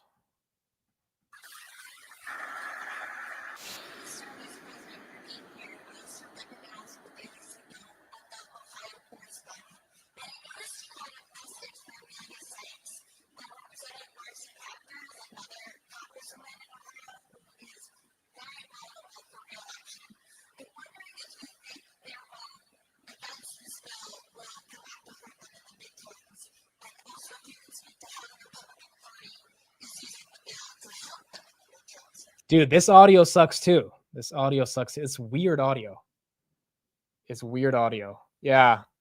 All right, we'll wait till we get a better video of that. It's not me, dude. It's the video. The audio sounds weird on my high. Yeah, it's like she's not. It's not just for you guys. It's for me too. It's like she's stuck in a tube or something. It's like alien audio or something. All right, we'll try to get some better clips of that later. Dude, even Fox Business's audio sucks. I'm listening to it right now. I'm hearing it's like I guess they just had really bad mics at the event. It's called Ohio. Dude, I've never been to Ohio. I want to go to Ohio one day. I want to see. There's a lot of Cleveland slander for some reason. And I don't know why. But there is. Okay, I think this audio is a little bit better. Let's see. This audio might be a little bit better. This is a local Ohio station. Let's see if this audio is better. You were going to be rewarded. But if you wanted to build and invest somewhere else, you were not going to be rewarded. And that put the entire world on notice. And it had to happen. Because for 40 years, while those great American factories closed their doors, we know what went right along with them. It was great American jobs, it was great American dignity, and it was great American wages. And we know that because we're making smarter decisions in Washington, D.C., we are going to reward all of you for the great work that you're doing, and we're going to reward American companies for investing in American workers, not foreign workers for a change. American markets, that was step one. Step one was to tell every foreign company that if you want access to American markets, you ought to build in America. Otherwise, you're going to pay a big fat tariff. That was step number one. And step number two was just a couple of weeks ago, where you saw the President of the United States sign the One Big Beautiful Bill. And here's what the One Big Beautiful Bill means for you in very concrete terms. Number one, we're going to see take-home pay go up in the United States of America in this district, probably $7,000, $8,000 per family over the next 3 to 4 years. We're going to see your taxes cut. If that big, beautiful bill hadn't passed, you all would have gotten a tax increase to the tune of thousands of dollars to each and every single one of you. And we happen to believe that you all work very hard for your money. You ought to keep it, not the federal government. Ain't that right? One Big Beautiful Bill makes it easier to invest in American energy and American energy workers, because if you want to build and manufacture great American steel, we all know that it helps to have cheap, reliable American energy to build that steel with. So we're going to invest in American energy workers. We're going to drill, baby, drill. We're going to stop buying oil and gas from foreign countries, and we're going to buy it right here at home in Ohio and Pennsylvania. It means a few very distinct things. We're going to cut taxes on overtime. You know what it means? 25% of Ohio workers work at least one overtime shift a year. Raise your hand if you've worked an overtime shift in the past year. That's a lot of you. And every single one of you, when you work an overtime shift, the federal government is not going to take a dime at that overtime pay, because if you're spending hard hours away from your family, the federal government ought to keep its hands the hell out of your pocket when you're doing it. And that's one thing the Big Beautiful Bill changed. About no taxes on tips. I know you guys are not tipped workers, but I know you rely on a lot of folks who are tipped workers. When you go to a restaurant and you have a single mom who's busting her ass, working 40, 50, 60 hours a week, I don't think that she ought to have to pay taxes on those tips that she gets for her hard day's work. So the One Big Beautiful Bill eliminated taxes on tips for our servers and for a lot of other folks as well. That's something that's going to benefit communities right here in Northeastern Ohio. And the final thing I want to talk about is, if you are building a great American facility, if you're expanding a great American manufacturing facility, we are going to reward you in the tax code. This sounds crazy. I almost didn't believe it myself, but did you know that if you built a great American factory 10 years ago, you would actually get penalized compared to if you built that great factory in China or somewhere else? So why don't we change the tax code? And that's exactly what we did, to where if you build or expand a great American factory, the federal government is going to reward you instead of penalize you for a change. I think that's the biggest provision in the Big Beautiful Bill. Invest in American workers, invest in American companies, and your government is going to fight right alongside you to build those great American dreams. That's a very good thing. You got to give it up to Vance. He knows how to talk. He's from Ohio. He knows how to talk to people that work factory jobs, and he knows how to talk to the tech workers and to the tech industry. And I think that's one of the reasons he's so versatile. And so going back to a steel plant today makes sense for him to kind of tout why the big, beautiful bill is so important. I mean, look, we've got a good 4 years to see the impacts of this big, beautiful bill and what ultimately happens. But it seems like people generally in the Midwest part of the country are bullish on the idea of a lot of these promises, like no tax on tips, no tax on overtime, etc. And, that is kind of the core base that ended up voting for the Republicans as well. Grab right here, moving a little bit after hours, 546, doing kind of the same thing it did last week on a Monday. Got to 590 last time. Right here at 546. People were asking for a Grab earnings preview. I will put out a longer post probably tomorrow night on Twitter, and we'll talk more about it tomorrow on the market close. But in general, dude, I think they're going to have a good earnings. Everything I've seen in the region is telling me this is their market to win, and every other player is either unprofitable, they don't have the ability to scale, or they're burning cash. Now, that doesn't mean overnight Grab's going to take that entire market, but that means the trend is up and to the right. And as long as their earnings reflect that trend, I think you get some more price target increases after these earnings. Now, the big thing here, if you don't know that much about Grab, but you care about kind of what the core multiple looks like, adjusted EBITDA, can they raise that from 480 to 500 million? They do that, you start to get a lot more analysts that get excited for really seeing 60, 70% growth. If they leave it changed, I think that's not a bad thing, because Q3 is when they tend to raise. They've already sandbagged enough this year. So I think that's up to them. Do they raise or do they not? And that'll be kind of a determining factor of if Grab goes up or down. But if they don't, I don't have any problem with that. I think the stock is relatively de-risked. They have 40% cash. It's a growth stock. They're dominating the region. I really don't see it falling below 4 or 5 again. If it does, then I buy more. But I don't think it has to make a move above 650. Now, the options flow will tell you that it's going to make a pretty big move above 6, but hasn't seen 6 in 3 years. So it's going to be a big one.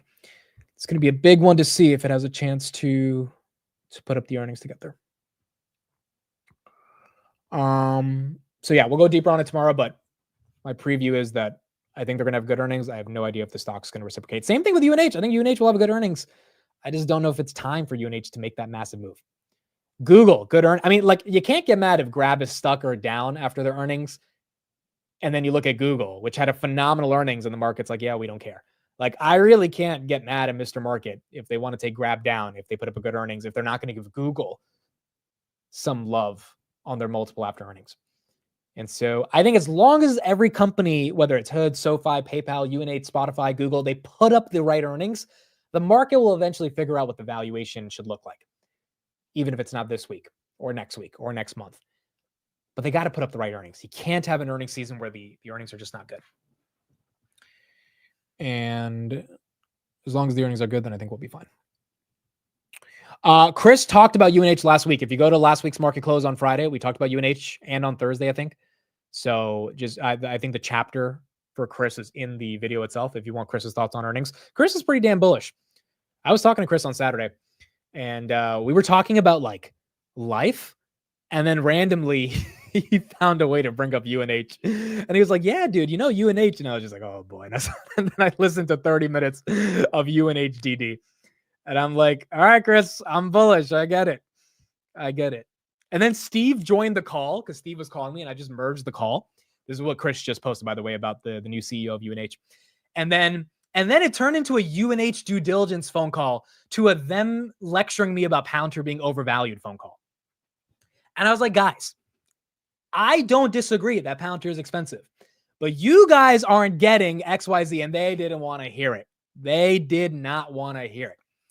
I was like, yeah, guys, but you're missing out on this and this, and you're not getting this part of the story and this. They're like, we don't care.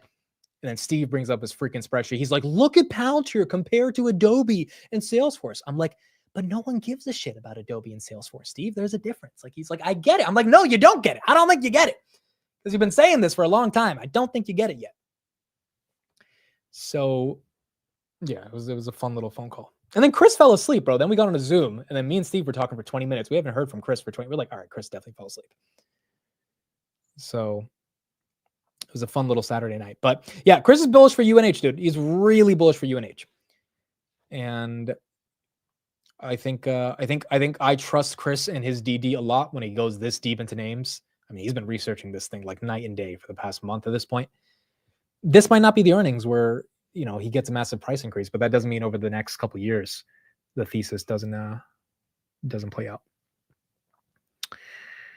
GPT-5 rollout could be bad news for Anthropic. All right, so that's from the information. The Verge reported that GPT is going to come out in August, early August.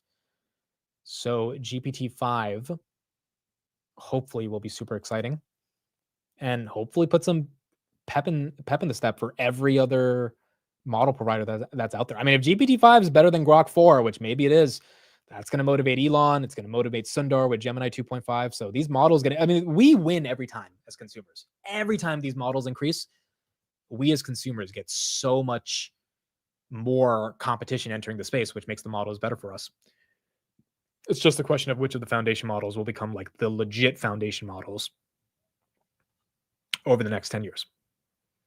And quite frankly, I'm still not convinced that these models are not commodities that will inevitably just like have to eat each other up. Like Meta, like no one uses Llama, and Zucks knows that.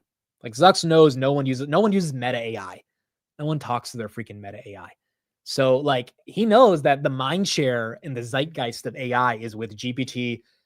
Realistically, I would say GPT, Claude, and Google AI overviews are the three things that most people know about. Most people still don't know about Grok because most people don't use Twitter. I don't think the zeitgeist is familiar with Gemini, right? They're familiar with Google AI overviews, not really Gemini. And then most people use ChatGPT. And then Claude, you got to put in there because of coding.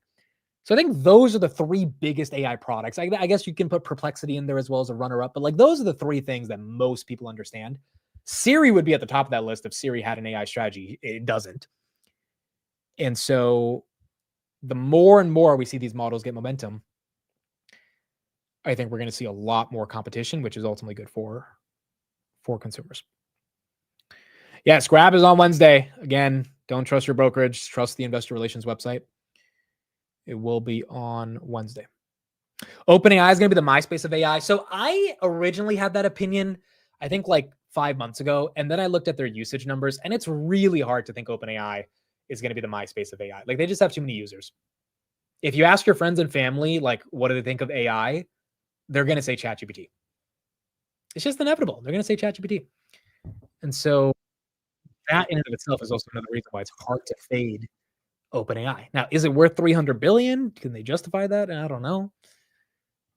But the idea that they're going to not have billions of users, they already have basically 1 billion.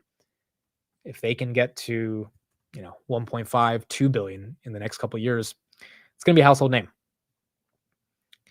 It's going to be a household name that simply can't be denied. By the way, let's get an update on U.S. Treasury borrowing. So this is how much money the government has to borrow in order to finance all of our operations, because we do have a new update on that as well. Expecting to borrow just over $1 trillion. Hi, Megan. Hey, Mike, so Treasury's latest borrowing estimates are out, and it's a big number this time. Treasury expecting to borrow just over $1 trillion in the July through September quarter. That's $453 billion more than what they announced back in April. Now, Wall Street had been expecting borrowing to increase, but this is a bigger jump than estimates that I had seen. But Treasury officials do say this is almost entirely due to the now resolved fight over the debt limit. So during that impasse on Capitol Hill, Treasury had to spend down some of its cash on hand.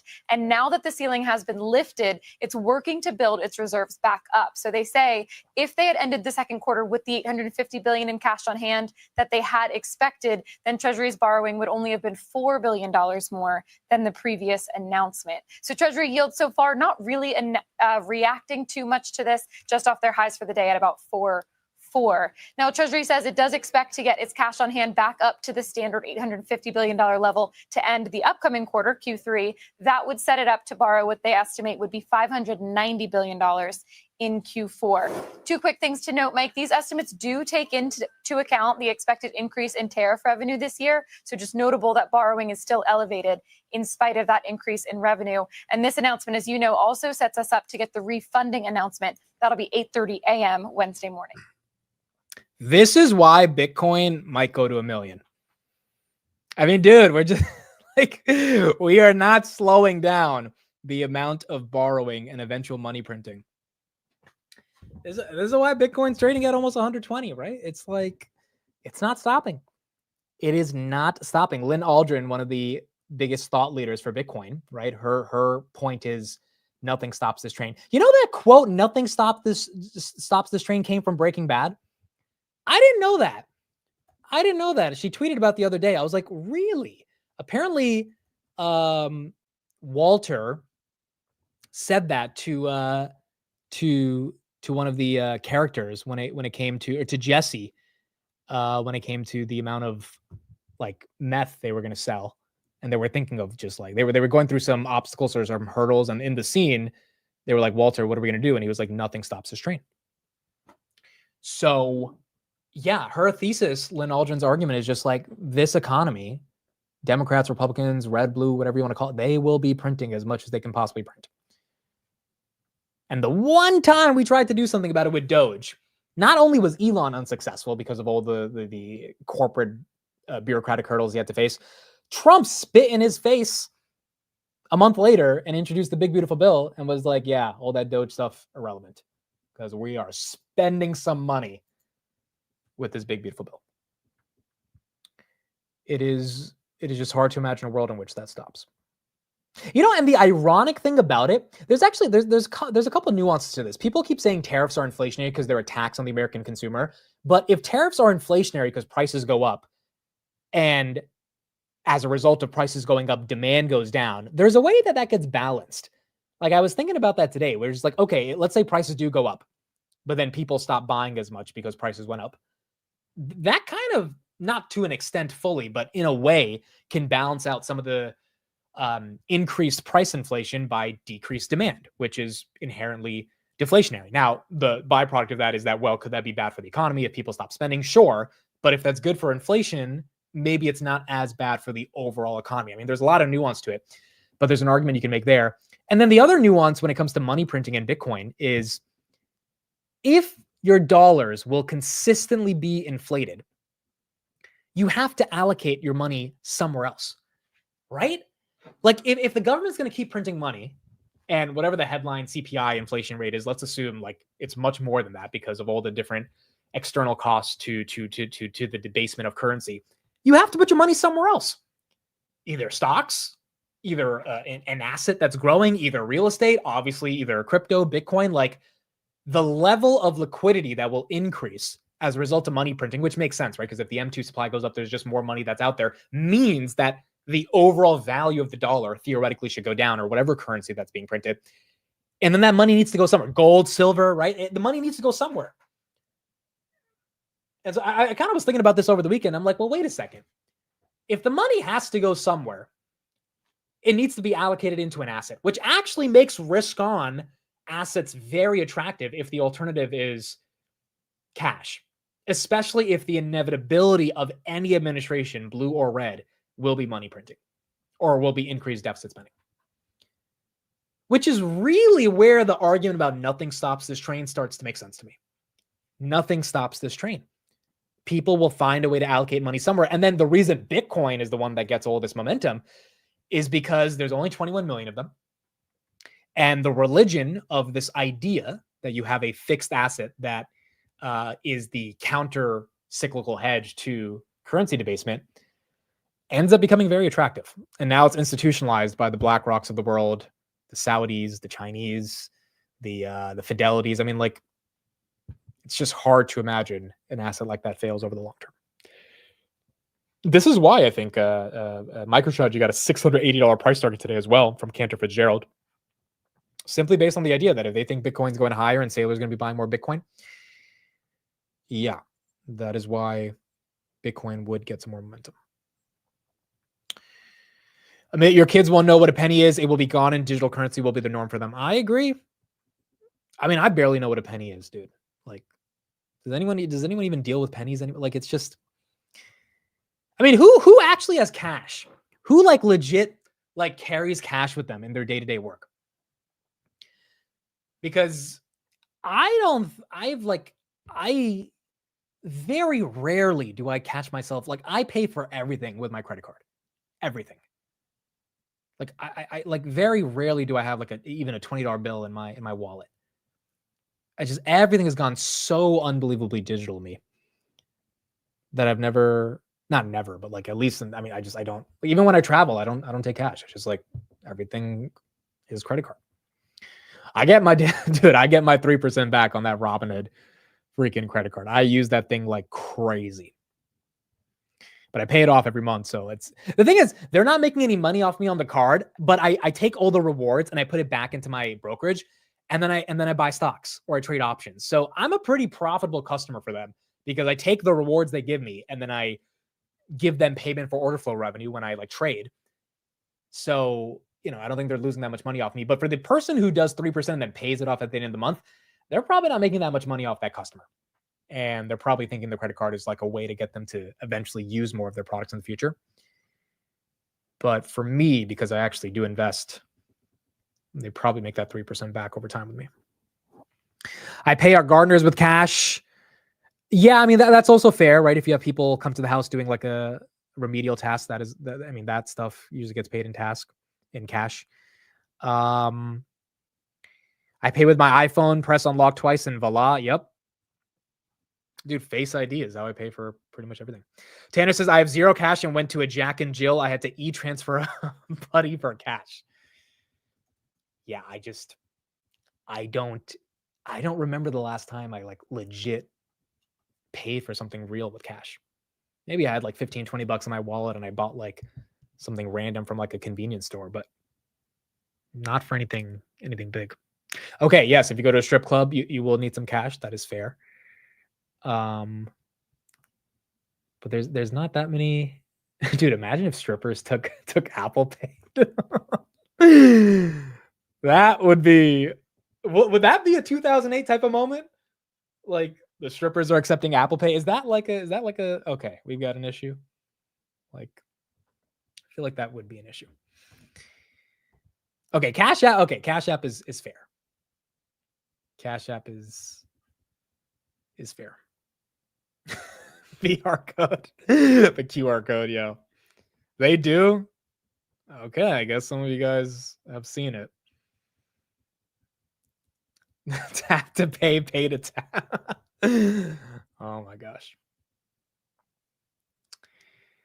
But in general, yeah, I just don't use cash that much. And so the reason I'm even talking about this is because if people are, as a society, if we're not using cash as much, then everything's going digital. And that is another bull case for crypto long term. It's another bull case for crypto long term. I think inevitably it will trickle down to consumers, but maybe not at the rate at which we've all assumed when this trade negotiation tactics will begin. Yeah, I agree. It's just, again, if there is a tax on American consumers via these tariffs, and consumers then slow down on their spending with less demand, I can logically see that balancing out. Like, because the reason inflation gets so aggressive is because people are willing to pay these higher prices, and that leads to more higher prices, and it's this endless circle, which is what we saw in 2021. And that led to the worst inflation we had in 40 years. But if people say, whoa, I'm not going to pay that extra 5% if the sneakers jumped up by 5% in price. By the way, Nike, nice day for Nike. Then that's less demand. And then eventually those companies will have to say, hey, let's put some of these prices down to be able to remedy the fact that not everyone is willing to pay the higher prices that we're putting on. But it also comes down to the state of consumers, right? Like which consumers are willing to pay the extra 10% for Nike sneakers and which consumers are not. And if there's more consumers that have plenty of Nvidia and Robinhood and Palantir and Rocket Lab and they made tons of money and they're willing to spend that extra 10% on Nike sneakers versus the state of consumers that are not willing to spend that much money, does that allow those companies to get away with it? And I don't think we have the answer for that yet. I don't think we have the answer to that yet. Once the Chinese release another model like DeepSeek, it will reset the valuation of all these models. Okay, so the only way we have another DeepSeek moment is if DeepSeek 2.0 signals to the market a decreased demand for either inference training or general training of models. What DeepSeek did with reasoning, from my understanding, is it only increased the necessity to have more compute because you needed to handle, Jensen's been very clear about this, a lot more AI compute. So if you ask a question and Grok is thinking for like 50 seconds, that's 50 seconds of a lot of computational infrastructure that's way easier than 5 seconds, and that requires more compute, more infrastructure in general. So DeepSeek, like, it's just hilarious what happened with DeepSeek, because it was never a bear case for NVIDIA, like, ever. All of us, I think, even the most smartest NVIDIA bulls were still confused when DeepSeek happened, because even they were kind of questioning their thesis. But in reality, the answer was that this is only going to exacerbate the demand for NVIDIA, and this is one of the greatest opportunities to buy. And now NVIDIA is at all-time highs. Like, I was never supposed to understand NVIDIA, dude. I was always staying away from it, even through 2023, 2024, because I was so obsessed with Palantir and like really trying to understand Palantir's moat that I just didn't have time to really think about like what NVIDIA is doing.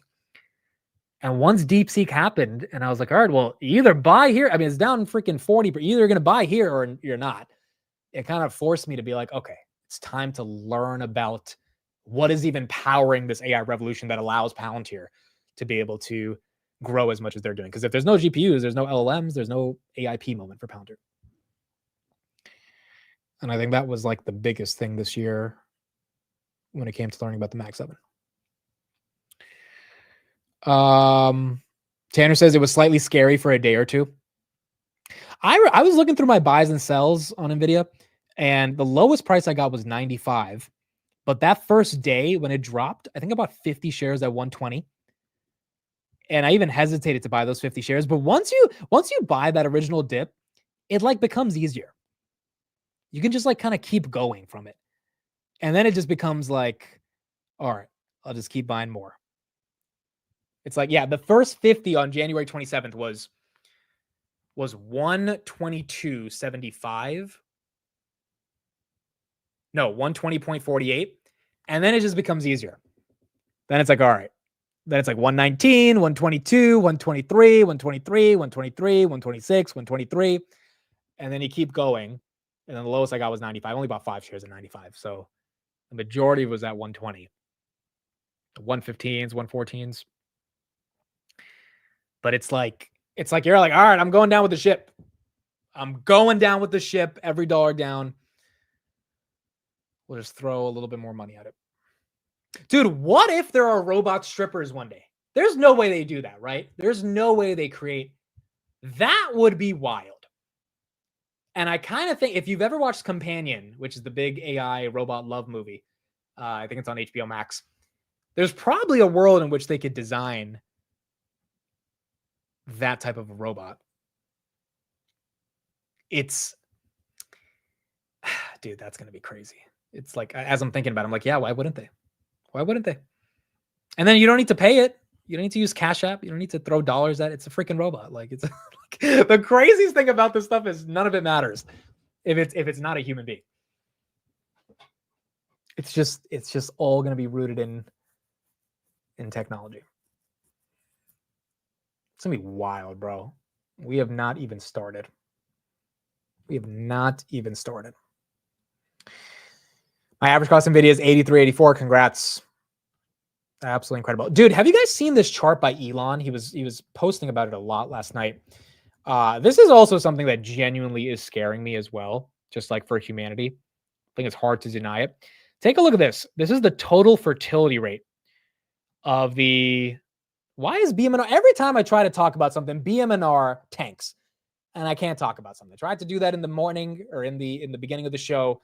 And now afternoon. Why is it tanking? Why is it down? Why is it down another 13%? What is going on? Goodness gracious, bro. Are they diluting? Ethereum's not dropping. It has to be dilution. There's no other way to explain it. Ethereum's at 3,700.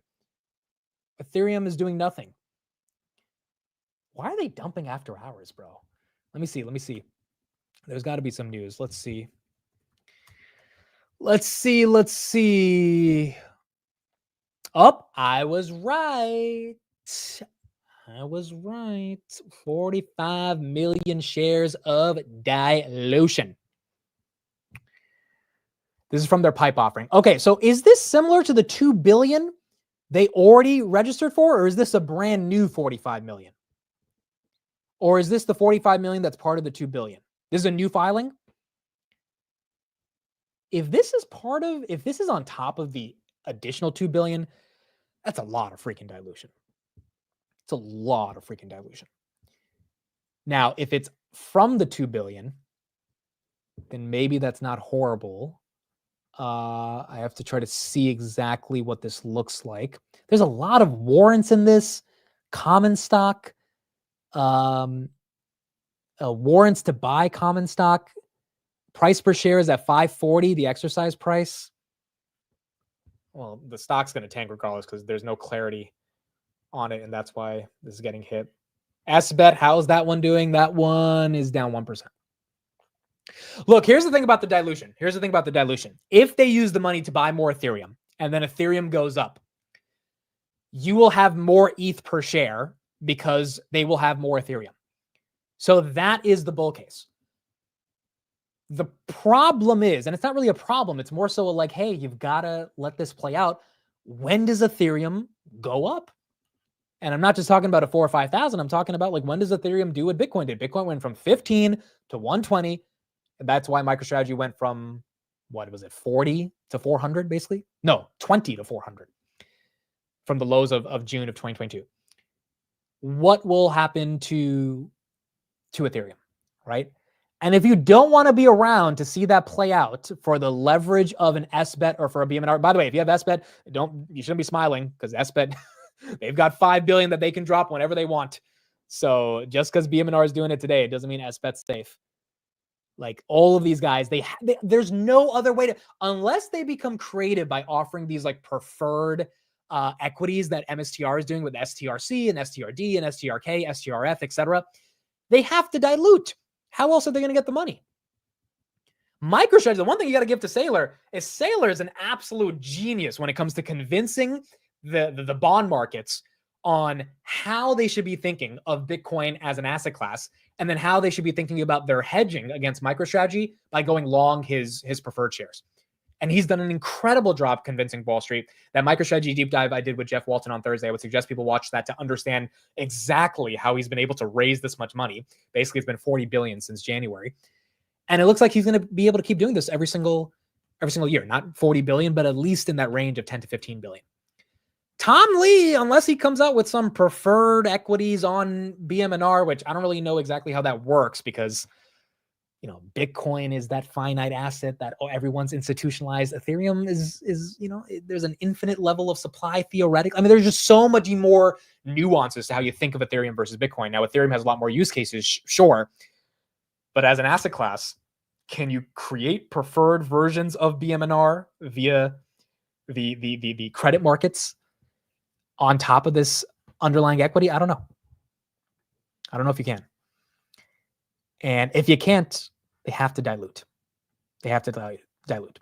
Yes, ETH is not infinite. Obviously, there's the burn. And so as they issue stuff, they burn Ethereum at the same time. So it keeps the supply kind of in balance. But the point is, it doesn't have the allure of a Bitcoin, which is 21 million.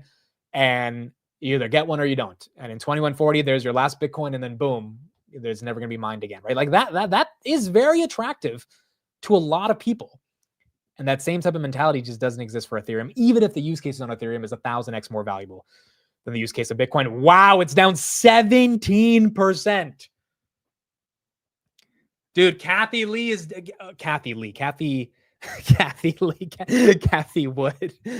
I mean, she's deep into BMNR, so maybe Kathy Lee. She bought 182 million at $45. 45 minus 29 divided by 45. She's down 35%. So she is down $65 million today on BMNR. Dude, imagine she sells this shit. Imagine she's just like, screw it. I don't care. The one thing I will say, I don't think she would do that because they did like a press release together, so she's probably in it for the long term. The one thing I will say, and I thought about this when Tom Lee came out with this, but I kind of didn't know how to articulate myself, but now I think it's kind of obvious. Tom Lee is one of the most beloved brands in finance. Like everyone loves him. I mean, you got some people that, just think he's a permabull, but most people like him. And you should, right? He's been right for the past 3 years. When you introduce a product like this in the short term, you're going to get a lot of people that hate you. A lot of people. Let's say Tom Lee's right 10 years from now, Ethereum's at like 50,000 and BMNR is to the moon. Sure. But in the short term, people are going to be looking at the stock they bought today at 39, now at 29, or the stock they bought at 74 3 weeks ago, now at 29. And they're going to be asking themselves, why the hell did I listen to this guy? That doesn't mean he's wrong. It just means there's a bit of delayed gratification when it comes to this. And unfortunately, we know investors have a hard time dealing with delayed gratification, especially if there's not an underlying thesis. Like if you're long Nvidia back in 2016, you are seeing the fruits of your labor and the fruits of your, investing prowess come to fruition 10 years later, because there was a thesis that you could bet on and it played out. Same thing with Palantir at 5, Robinhood at 7, right? With BMNR, the thesis is they need to dilute you to buy more Ethereum. And quite frankly, if Ethereum doesn't move, there is no thesis. This is a garbage company. This will have no move, now down 18% if Ethereum doesn't make the move.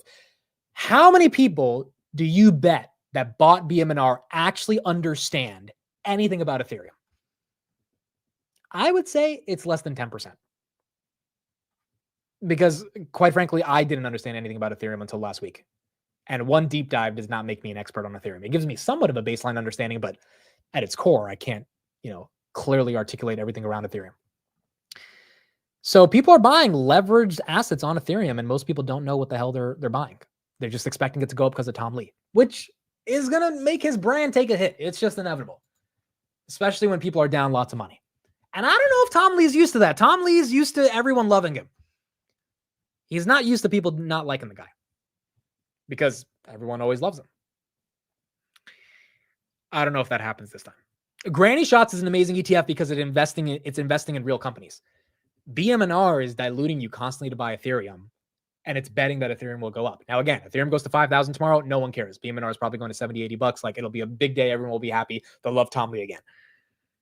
But what if that takes a year or 2 years to happen? What if that doesn't happen overnight?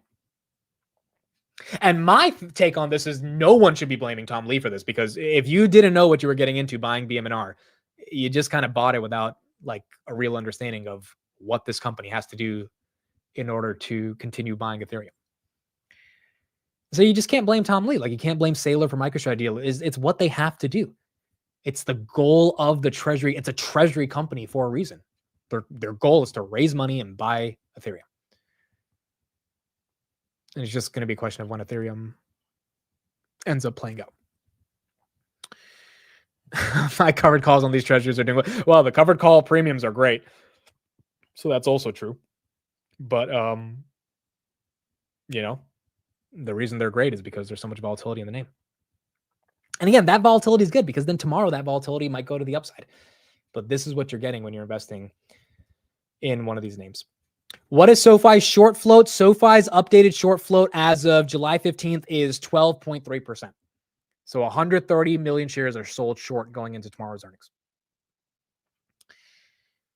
Which is bullish because if Noto puts up a good quarter, maybe the shorts really cover, but who knows?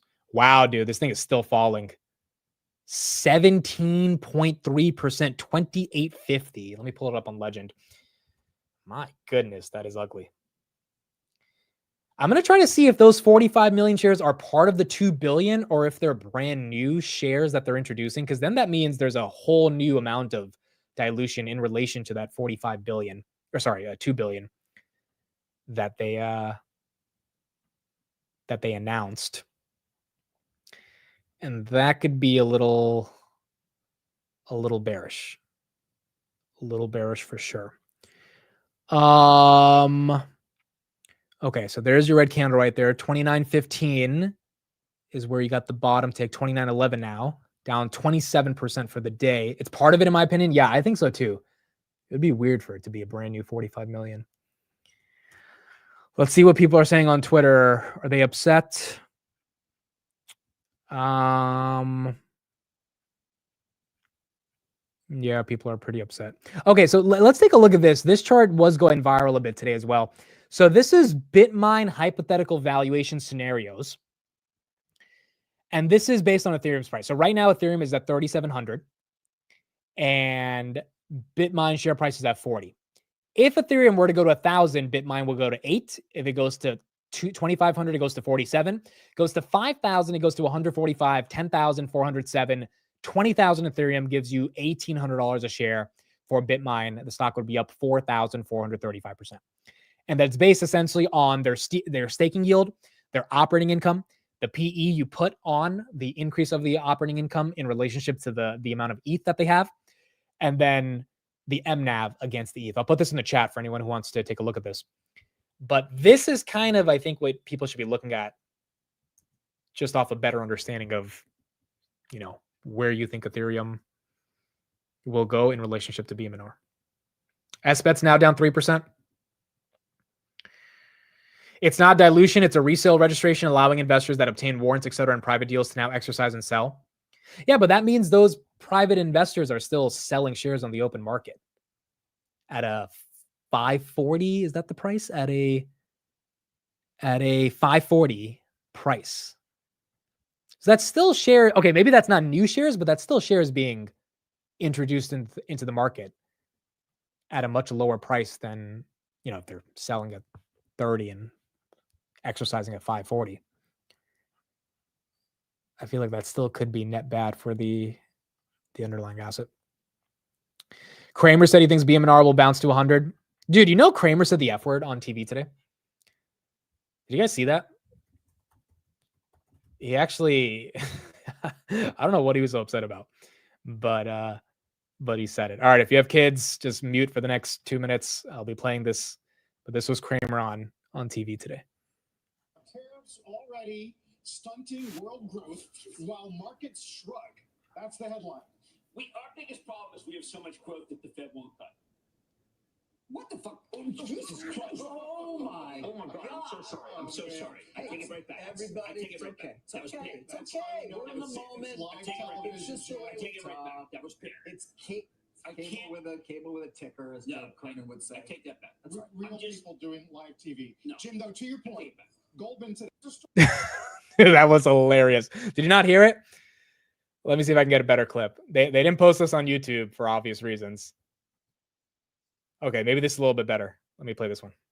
I don't think any CNBC host has ever said the F word. Okay, let me know if this audio is better. But this was hilarious. Tariffs already stunting world growth while markets shrug. That's the headline. Our biggest problem is we have so much growth that the Fed won't cut.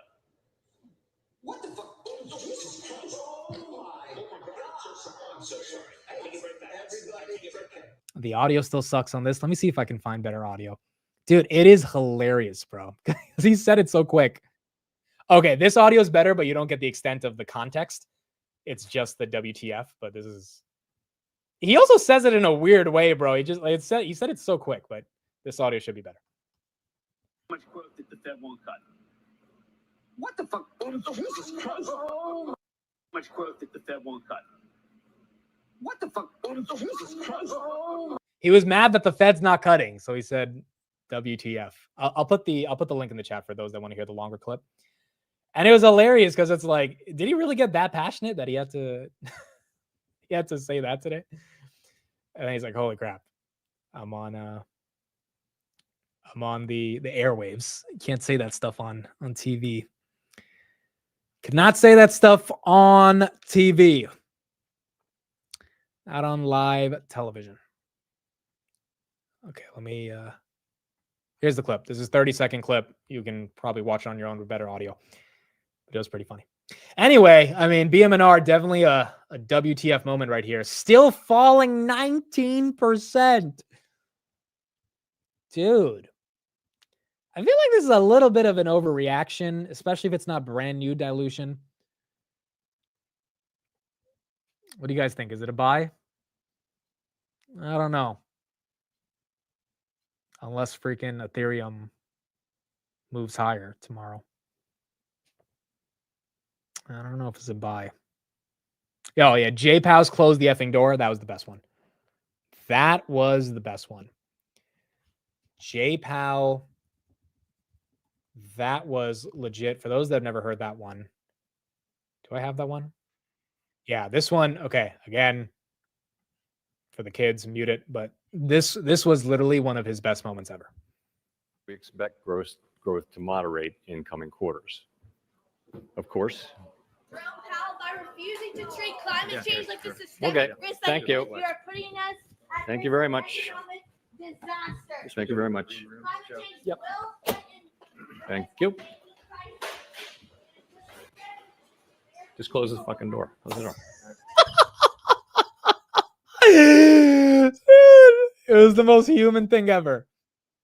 It was the most human thing ever. It was just like, dude, just close it. I think here's a better clip. I think we'll get the video here too. Growth in the third quarter was quite strong, but like most forecasters, we expect growth to moderate in coming quarters. Of course. By refusing to treat climate change like a systemic Okay. risk that Thank you. are putting us at Thank you risk very of much. economic Just close the fucking door. Close the door. He's like, wait a second. There's a door. Just close it. Why do we need to entertain these people? BM&R 29.58, bottomed at 27.61 so far, 29.58 now. He's like, why do you need to let them in? Like, get them out. Close the door. Why do they need to? Why are they protesting climate change at a meeting about the economy? Like, let's move on.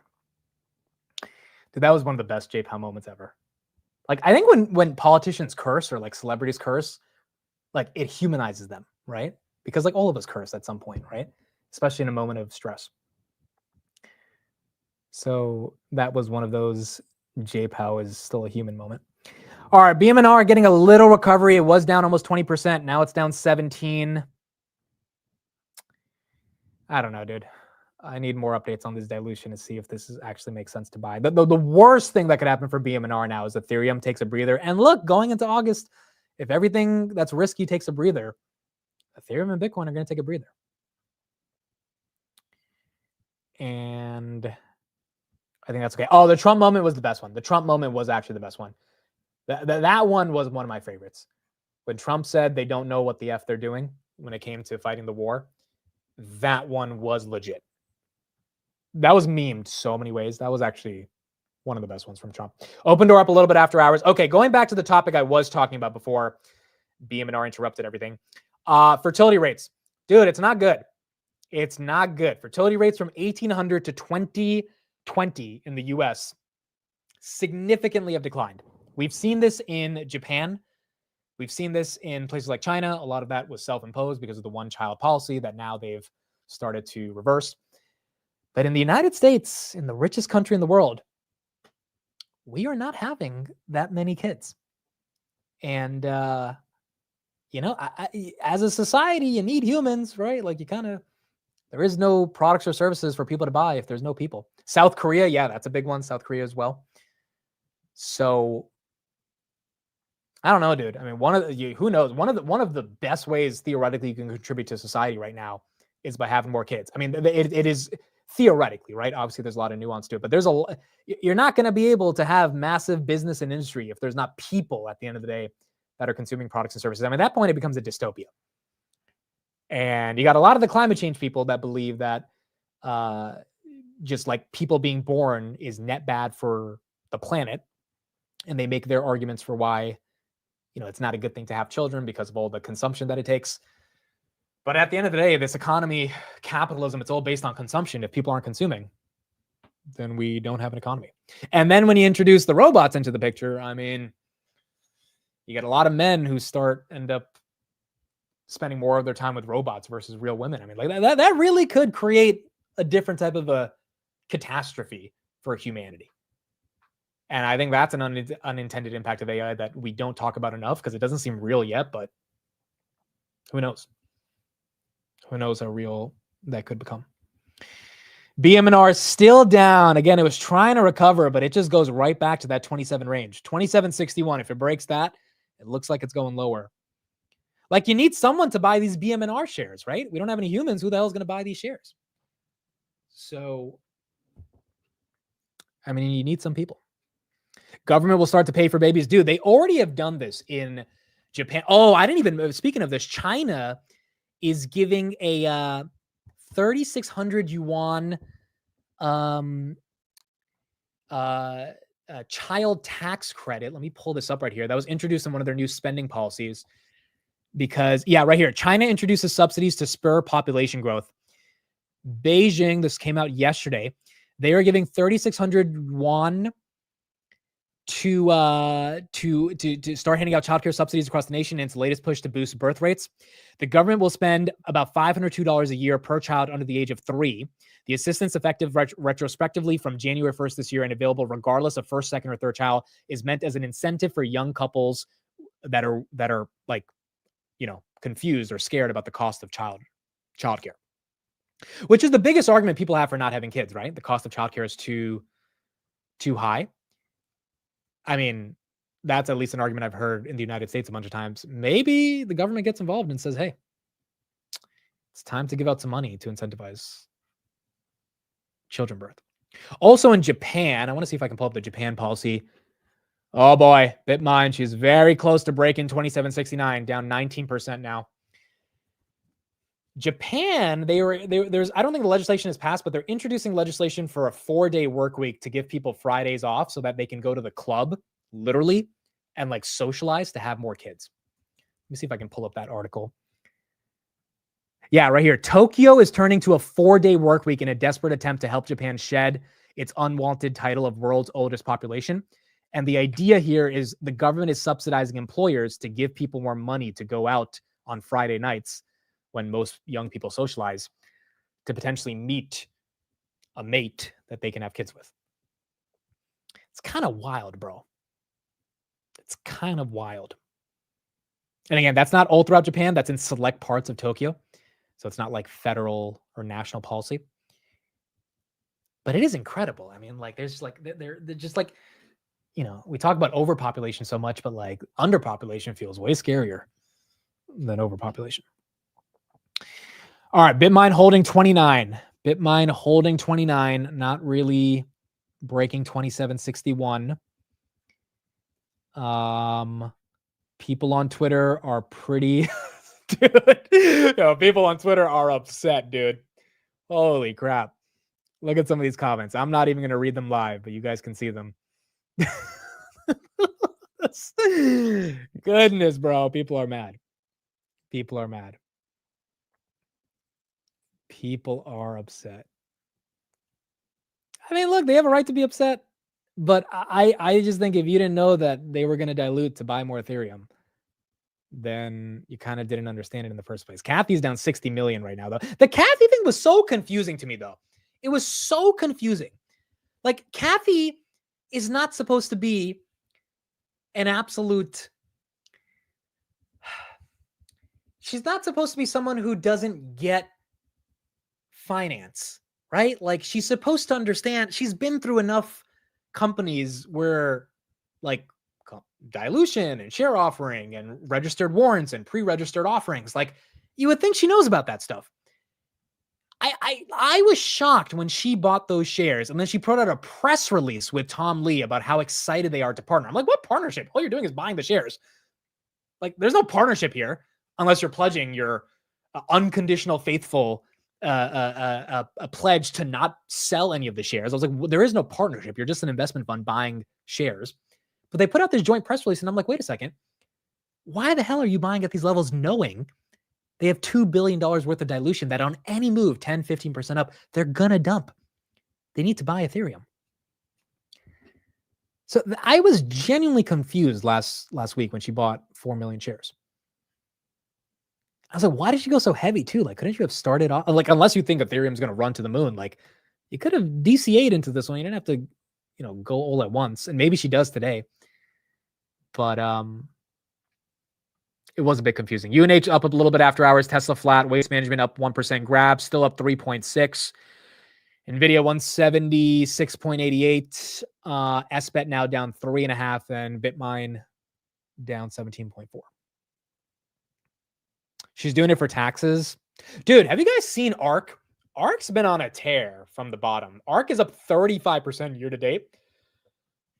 And in April, it bottomed at 44 or 40. So it is up from the bottom 92%. I mean, you are seeing some momentum in that part of the overall innovation sector, I guess, of the economy. Coinbase, Robinhood, Palantir doing great for her. But some other names, not doing the best. CRISPR has recently been doing good. Let me pull up the ARK holding. We haven't looked at this in a minute, bro. Let me look at their top hold. Oh, Tesla as well. I mean, Tesla's been doing good for her for a while, but it's not at the best year. Let's pull up the full holdings and see right here. The only way it makes sense is that ETH is going so much higher, it doesn't matter. Agreed. And then the question is, can people be patient enough? ARK is down 4% over the past 5 years to wait for that inevitable ETH surge in momentum. All right, so Tesla's number 1. She has 2 million shares. This is RKK. Coinbase number 2. She has 1.3. Roku. Dude, she still has $500 million of Roku. I'm surprised they have not sold that yet. Roblox, that one's done very well, 437 million. CRISPR, 437. Robinhood's number 6, 345. Tempest AI, which I think has done relatively well, 341 million. Shopify's 338. Circle's at 324, and then Palantir. They did sell a lot of Palantir at that $50 range. That's at 323 million. And then AMD's number 11. That's doing great for her. Archer's number 12. That's a bit suspect. That's Archer number 12 is a bit aggressive. Twist, I don't think that's done that much. Amazon, can't argue that. DraftKings, okay. Bitmine, 114 million of this thing. And then she has more inside of the other ETFs. Block, I think she's still back holding Block. And then she has 88 million of Nvidia, 92 million of Meta. She has some GitLab, PagerDuty, Pinterest, TSM, Kratos, Airbnb. I don't know why she has that one. Deer. And then she has SoFi, number 39. SoFi, 42 million of that. So tomorrow's a big day for SoFi. Illumina, and then Trade Desk. Yeah, I mean, these are not the most exciting. Some of these are very cool. Other names, I think, there's plenty of other stocks in the market you could replace them with. But if it's exposure to innovation, it's done very well this year, up 35%. The Bitmine thing is just confusing. It's just confusing how heavy they went in.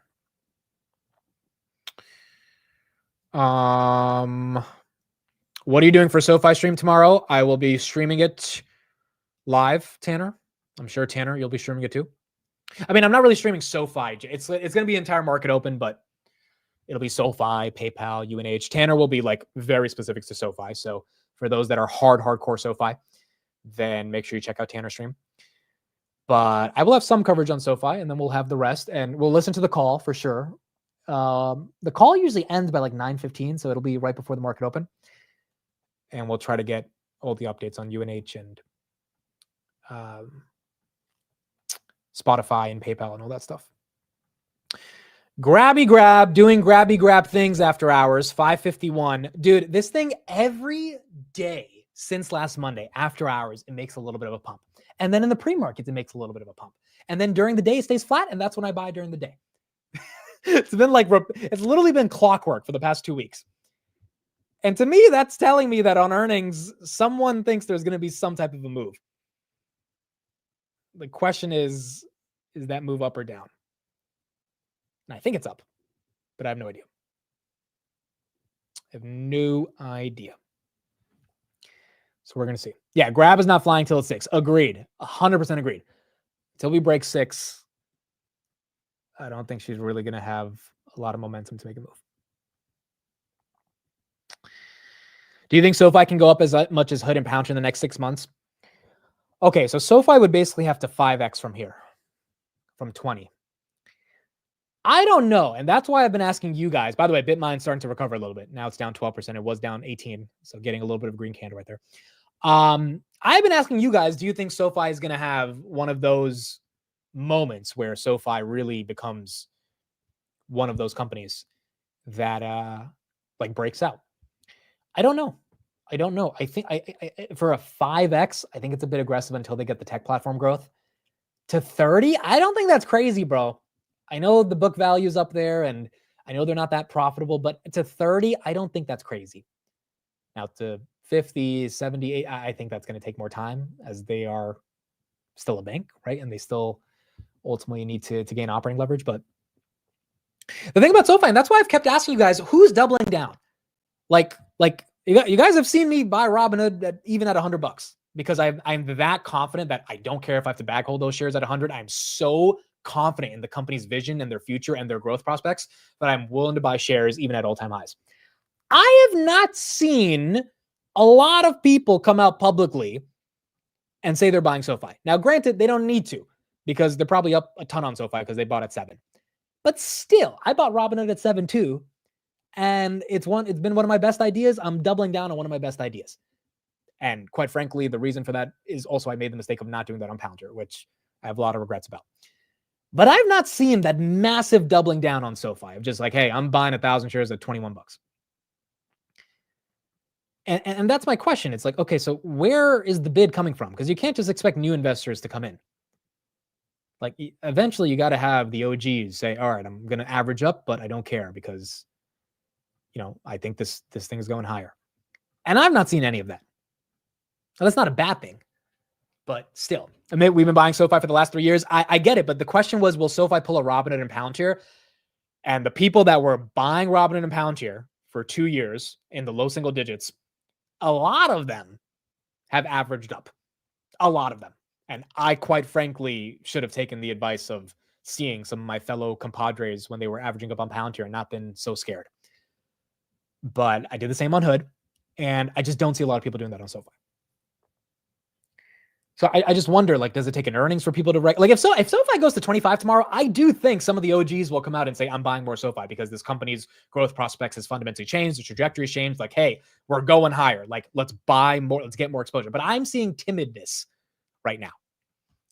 And that's okay, but that's not exactly what you would see from like a stock that's about to do a massive, massive breakout move. Unless this earnings is the earnings where everything changes, which maybe it is. And I think we'll find out. But tomorrow we'll have better answers.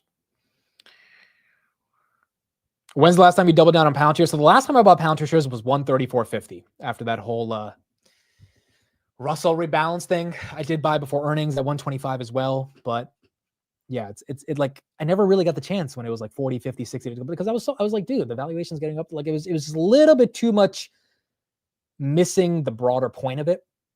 Now, granted, I bought a lot when it was in the single digits, but still there was an opportunity to like just get more and I didn't. And there's not that many good ideas out there. So you kind of gotta, you gotta double down on the shit that's working. With Nvidia, by the way, my last buy on Nvidia was 100 shares at 159, like 3 weeks ago. So even with Nvidia, I was like, dude, I think my average went from like 119.80 to 120.75. I was like, screw it.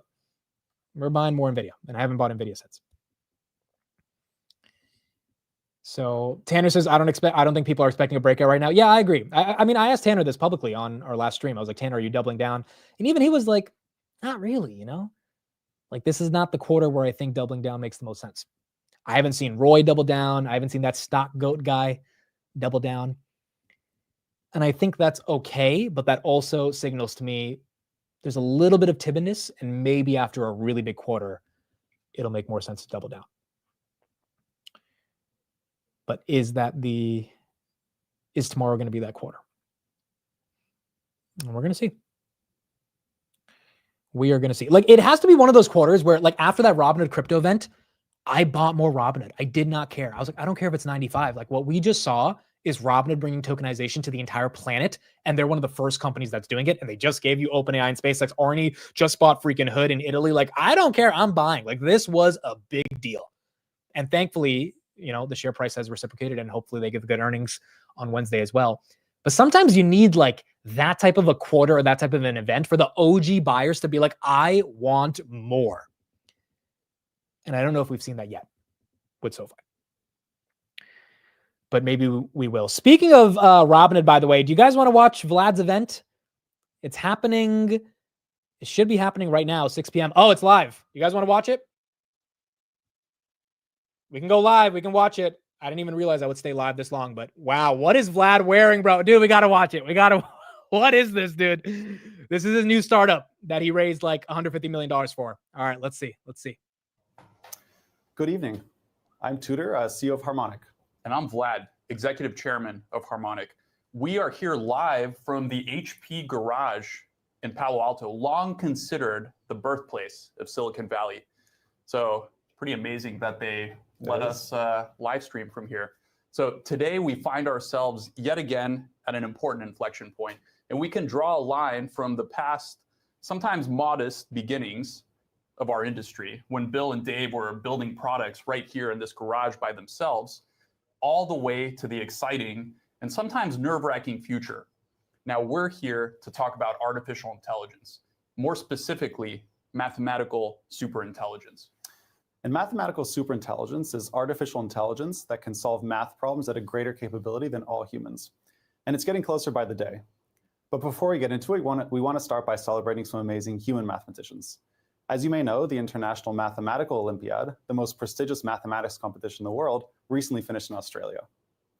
And these 5 amazing high schoolers who you see up here all achieved perfect scores of 42 out of 42, a feat that no AI has matched thus far.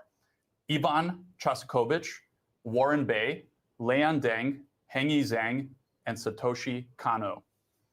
And how did you do on the IMO, Vlad? Would it shock you to hear that I didn't even qualify for the IMO? No, I tapped out at Amy level, which is 2 rungs below even being allowed to sit for the IMO. And even with that, I still became a pure maths PhD student and started some companies. So that's how challenging this competition is. How about you? Well, same. But what about your home country of Bulgaria? How'd they do this year? Not bad, actually. And shout out to Angel Christov, representing the great country of Bulgaria with 34 points. Just 1 little point shy of gold. Just missed it by a hair. Well, I know you're going to ask about Romania, where Pavel Ciurea and Emanuel Mazăre both got 35 points and brought home the gold for Romania. I wasn't going to ask, but thank you for telling me anyway. And congrats to your Romanian countrymen. They're probably celebrating right now down on the Bulgarian Black Sea coast. I'm sure they are, but why don't we stop bragging about our home countries and get into why we're here? Okay, yes, sure. So about 1 year ago, we unveiled our first AI mathematics model, Aristotle. And at that time, we benchmarked Aristotle on Mini F to F, which is the leading formal mathematics benchmark. And it scored 90%. Now, Tudor, how did you feel when we got that result? I felt pretty good. That was a state-of-the-art result at the time, but I should clarify that the 90% was using computer algebra tools in addition to formal verification. A few months ago, after quite a bit of training after the first run, we ran again on the benchmark and basically closed it off with no computer algebra. No computer algebra. It did it by itself. And you called that a YOLO run, did you not? It was a YOLO run. And as a result, we've now turned our attention to more challenging benchmarks. Which is where the IMO comes in. The IMO is unique because it's not only a difficult math benchmark, but also the problems each year are ones that haven't been seen before. And that actually makes it a perfect test of frontier math reasoning capabilities for different AI models. Before we get into the results, let's first discuss why we even care about mathematics, because it's not just so that we can help you do well on your SATs, although that's a very nice side effect. We believe that mathematics is the foundation of all human knowledge. And I should actually point out that there is some debate about this. Some believe physics is more fundamental than mathematics because it's tied to the real world. Others say philosophy, since it actually deals with the foundations of knowledge and reason. What do you think, Tudor? I think math takes the ground still.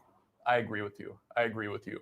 And actually, when I started my freshman year at Stanford, I intended to double major in physics and philosophy, 2 of these disciplines that some argue are the most fundamental. But I found their explanations for some things to be very unrigorous, to put it mildly. So I started asking a lot of questions, and they sent me over to the math department. You see, modern theoretical physics is entirely dependent on the mathematical fields of real and complex analysis and differential geometry. Modern philosophy is built on top of set theory and first-order logic. And these are actually precisely the fields of mathematics where our AI model Aristotle does exceptionally well. And so by accelerating progress in mathematics, we actually accelerate progress in all dependent disciplines that lie downstream, including physics, philosophy, computer science, and even engineering. So we believe that building mathematical superintelligence can not only help us answer the big questions, like what happened before the Big Bang, but can also accelerate the development of new technologies, both hardware and software. I mean, that sounds completely amazing, but I think there's just one problem. Oh no, what is it? Well, as AI starts discovering more and more math, it's actually going to be really hard for people to keep up. Verification takes a long time and becomes a huge bottleneck. For example, in 1993, a mathematician named Andrew Wiles submitted a proof of Fermat's last theorem, which is one of the greatest problems in mathematics, unsolved for about 400 years. Wiles first announced the proof in 1993, and then an error was found several months later. He spent a year fixing it, and the proof was ultimately resubmitted and accepted in mid-1995, a full 2 years after the initial submission. One of my colleagues was a former math professor at MIT, and he told me he spends over half his time checking his grad students' proofs. And more recently, Grigori Perelman proved the Poincare conjecture, which took about 4 years for the proof to be fully verified and accepted. Very similar examples in scale Exactly. and magnitude, right? But as mathematical superintelligence discovers math of this magnitude every week instead of every decade, it becomes impossible for humans to keep up with checking it all. And this creates the verification problem. But we've got a solution in mind, and this involves making use of what's called formal verification. Formal verification is translating math proofs to computer code and checking that every statement, and consequently the entire proof itself, follows logically from the basic axioms of math. So humans no longer have to do manual verification. It's done automatically, and that's an amazing benefit. And it turned out this worked amazingly well for us at this year's IMO, where we're very proud to announce that our AI model, Aristotle, achieved gold medal level performance, solving 5 problems, and critically, didn't require any human mathematicians to manually verify its solutions. No human verification. That's an incredible accomplishment. So why don't we get right into the results? I'd like to welcome up Aidan Swope, one of Harmonic's AI researchers, also our first employee. Hello, Aidan. Hey. Let me make some room. Why don't you take my chair? And actually, while he's getting the system up, I'm going to be scanning X for questions. And at the end, maybe I'll moderate some Q&A. What do you guys think? So please ask hard-hitting questions as we go along. And we'll do our best to give a mediocre answer. I know some people might think that he's doing too much or that it's kind of weird, but this is what you do when you're trying to get your company and product out into the world. This is the stuff you do. You do some cringe stuff. You put yourself out there. You dress up like Steve Urkel. Like, this is what you got to do when you get your ideas out into the world. And the fact that he's so energized and like excited to do this for his second company, to me, is pretty cool. It's pretty exciting. And it means there's probably some good stuff they have ready to show off. And it's just, it's the face of an entrepreneur and the face of a founder who's trying to get something out there into the world. Oh, I didn't know I had to answer live Q&A. Mediocre, unscripted answers. So Right. Hopefully expectations are managed appropriately. Great. So I'm excited to talk about the 5 problems that we solved at this year's IMO. Again, we proved them all formally, and we used a programming language called Lean for this. Lean's a very popular programming language for formal verification of math problems. I figured I would mention just a little bit about how Lean works before we get into the problems and solutions. So this is what the statement of a problem looks like in Lean. You'll notice that it says "by sorry," and it's a very short file, so it doesn't include the proof. This is everything that we provide to the model. It looks at the sort of English description of the statement and then the formal description of the statement. And in this case, we're basically proving that this sort of set of numbers, 0, 1, and 3, is exactly equal to some set that we're looking for. By contrast, the full proof is really long. So I'll be talking about just kind of highlights, but we'll be releasing these proofs, but I won't be going through line by line at this time. Thank you. Are you sure? Yeah. So for problem 1, we're looking at lines in the plane, and there's some condition on these lines where they can be called sunny if they're not parallel to either axis or the negative diagonal. And we're trying to sort of count the number of, we're trying to determine all numbers such that there could exist n lines that have these properties. Again, I won't go into too much depth in the proof. But something that's important to remember about these kinds of problems is that they're very visual, actually. There were a lot of sort of combinatoric style problems at this year's IMO. And something that's difficult about visual problems is that there are certain things that are obvious to people that are not at all obvious formally. So, talking about like whether a point lies on a line, something like that, that you can just see by eye may take, 100 lines of Lean code to actually verify that it's absolutely true. Or understanding the floor tilings at the Sunshine Coast Airport. Right. We'll get to that. So like I said, this is everything that's provided to the model. And the model produced this, 1,000-some line lean proof.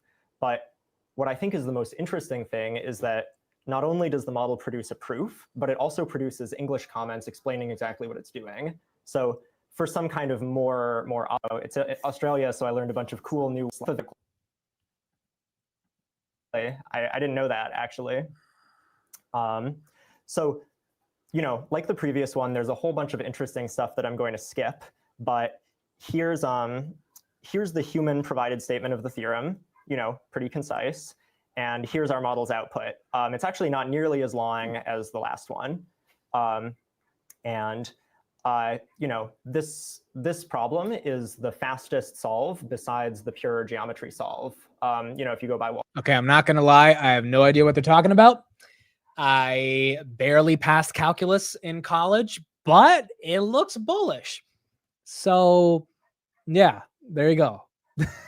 I don't know if it's worth watching more of it because honestly, I don't know much about it. Maybe we'll get back to it when Vlad has the Q&A. Grabby grab though.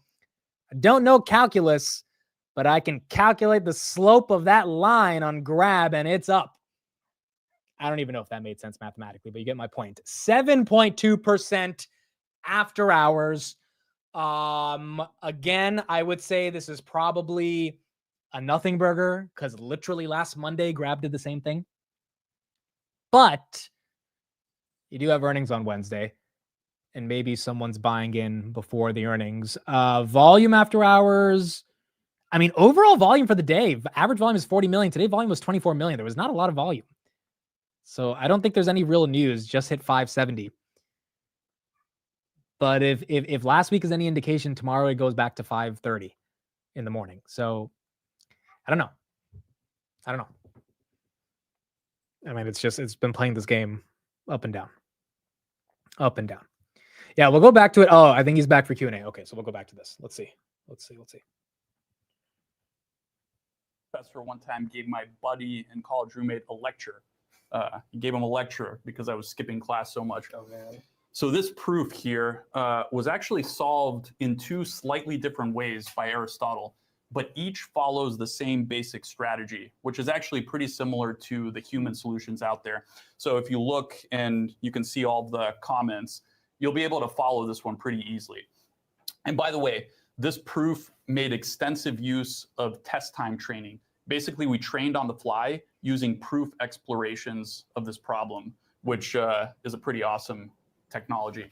It's also the longest proof we generated, clocking in at about 1,500 lines of lean code, which would have taken me probably 6.5 weeks to formalize by hand. At least. That's amazing. Let's move on to P5, which is another. Okay, so this is obviously meant for very, very mathematically focused people when it comes to the age of LLMs. Not really for the average investor. The average investor can't even invest in this thing. I do think maybe Harmonic, like quote unquote IPOs on Robinhood, or at least they raise a Series C on the app itself, and people can test out the buying of tokenized shares of his new startup. But yeah, I mean, like if you're super, super deep into math, then it's probably more exciting to see some of the breakthroughs they're working on. Yeah, I don't know about Grab, guys. I mean, if it can break through 590 again, that would be pretty bullish because it touched it last time. But this could also just be happening the same way it happened last time on Friday or on Monday when it pumped. I don't see any big orders after hours. I see someone bought 8,000 shares at 560. Someone bought 11,000 shares at 554. Someone bought 25,000 shares at 543. But there's not a ton of massive orders or anything up or down. Don't think their product has much value to the general public. Yeah, I think their product is going after really important AI use cases that need to solve particular mathematical, like PhD level mathematical problems. And I'm sure there's use cases of that in the enterprise or in various different related fields. But yeah, probably the average consumer is not going to need a super, super oriented math model. But it looks like that's where they're carving out a niche in their space, right? Because they're not going to compete with ChatGPT. But when it comes to like a super focused intelligent model for math, that is where they can gain that momentum. Someone bought 50,000 shares at 550. Let me see if I can find that order at 550. Grab, a reverse split is very unlikely. Grab would have to fall below $1. And I just don't see the company being worth $1. So I wouldn't worry about a reverse split. I mean, it would have to, basically be close to bankruptcy. And the cash they have on their balance sheet is enough to still keep it above $1. I don't see the 50,000 shares at 550, but if you're seeing that, someone could have bought that.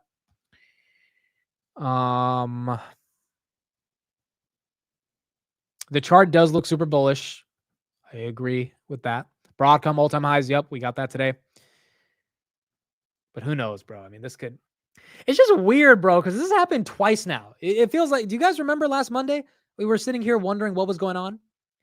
And it's like the same thing today. And the only theory I have is that earnings are coming up and people are playing around with the price because they think there's going to be a big move after earnings. But then why does it go flat during the day? I don't know. But that's been happening like every week at this point. The 50,000 shares on the order book are to be bought, not bought yet. Okay, that makes sense.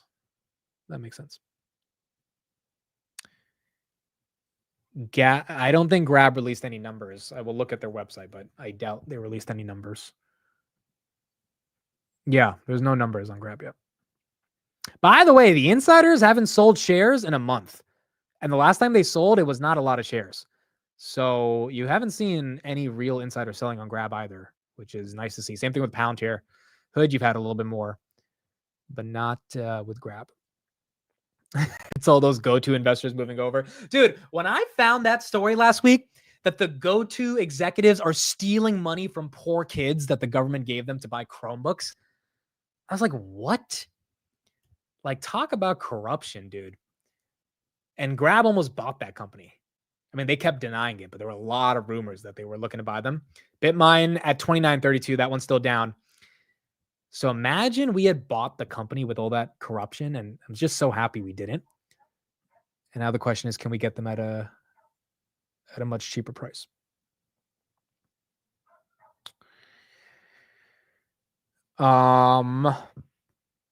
Nike had a nice day. Yep, that's correct. It's the chat buying shares to make me yap after hours. Dude, I told you guys I was working on that that like CNBC like breaking news, but instead it's like rant or yapping time. And I'm gonna edit it and get it ready for later this week, because eventually I'll have to go on a rant. And I'm just gonna press one button and it's gonna be like breaking news, but it's gonna be yapping time. And we'll do that before the yamp. Before the rant or before the yapping segment. It'll go down after stream ends. Yeah, it might, dude. I mean, I don't know why it's up, so it doesn't have to stay up.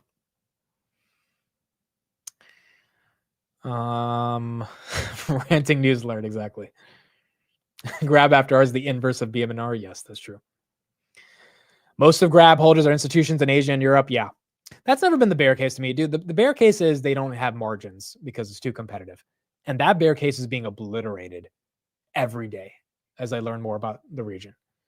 So the bear case is not Asia. The bear case is not it's a $5 stock. The bear case is not it's 4 billion shares outstanding. Like, the bear case is, can they put up the growth?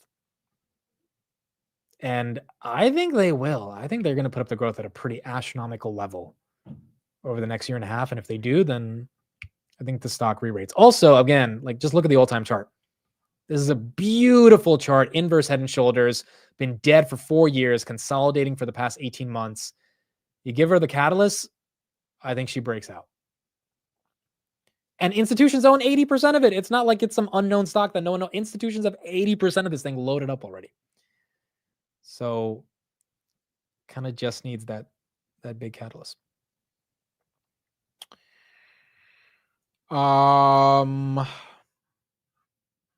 Okay, let's go back to Vlad and see if he's doing Q&A now. But yeah, with Grab, I think ultimately we're gonna have to see on earnings. Okay, I think they're previewing the model. Let's see.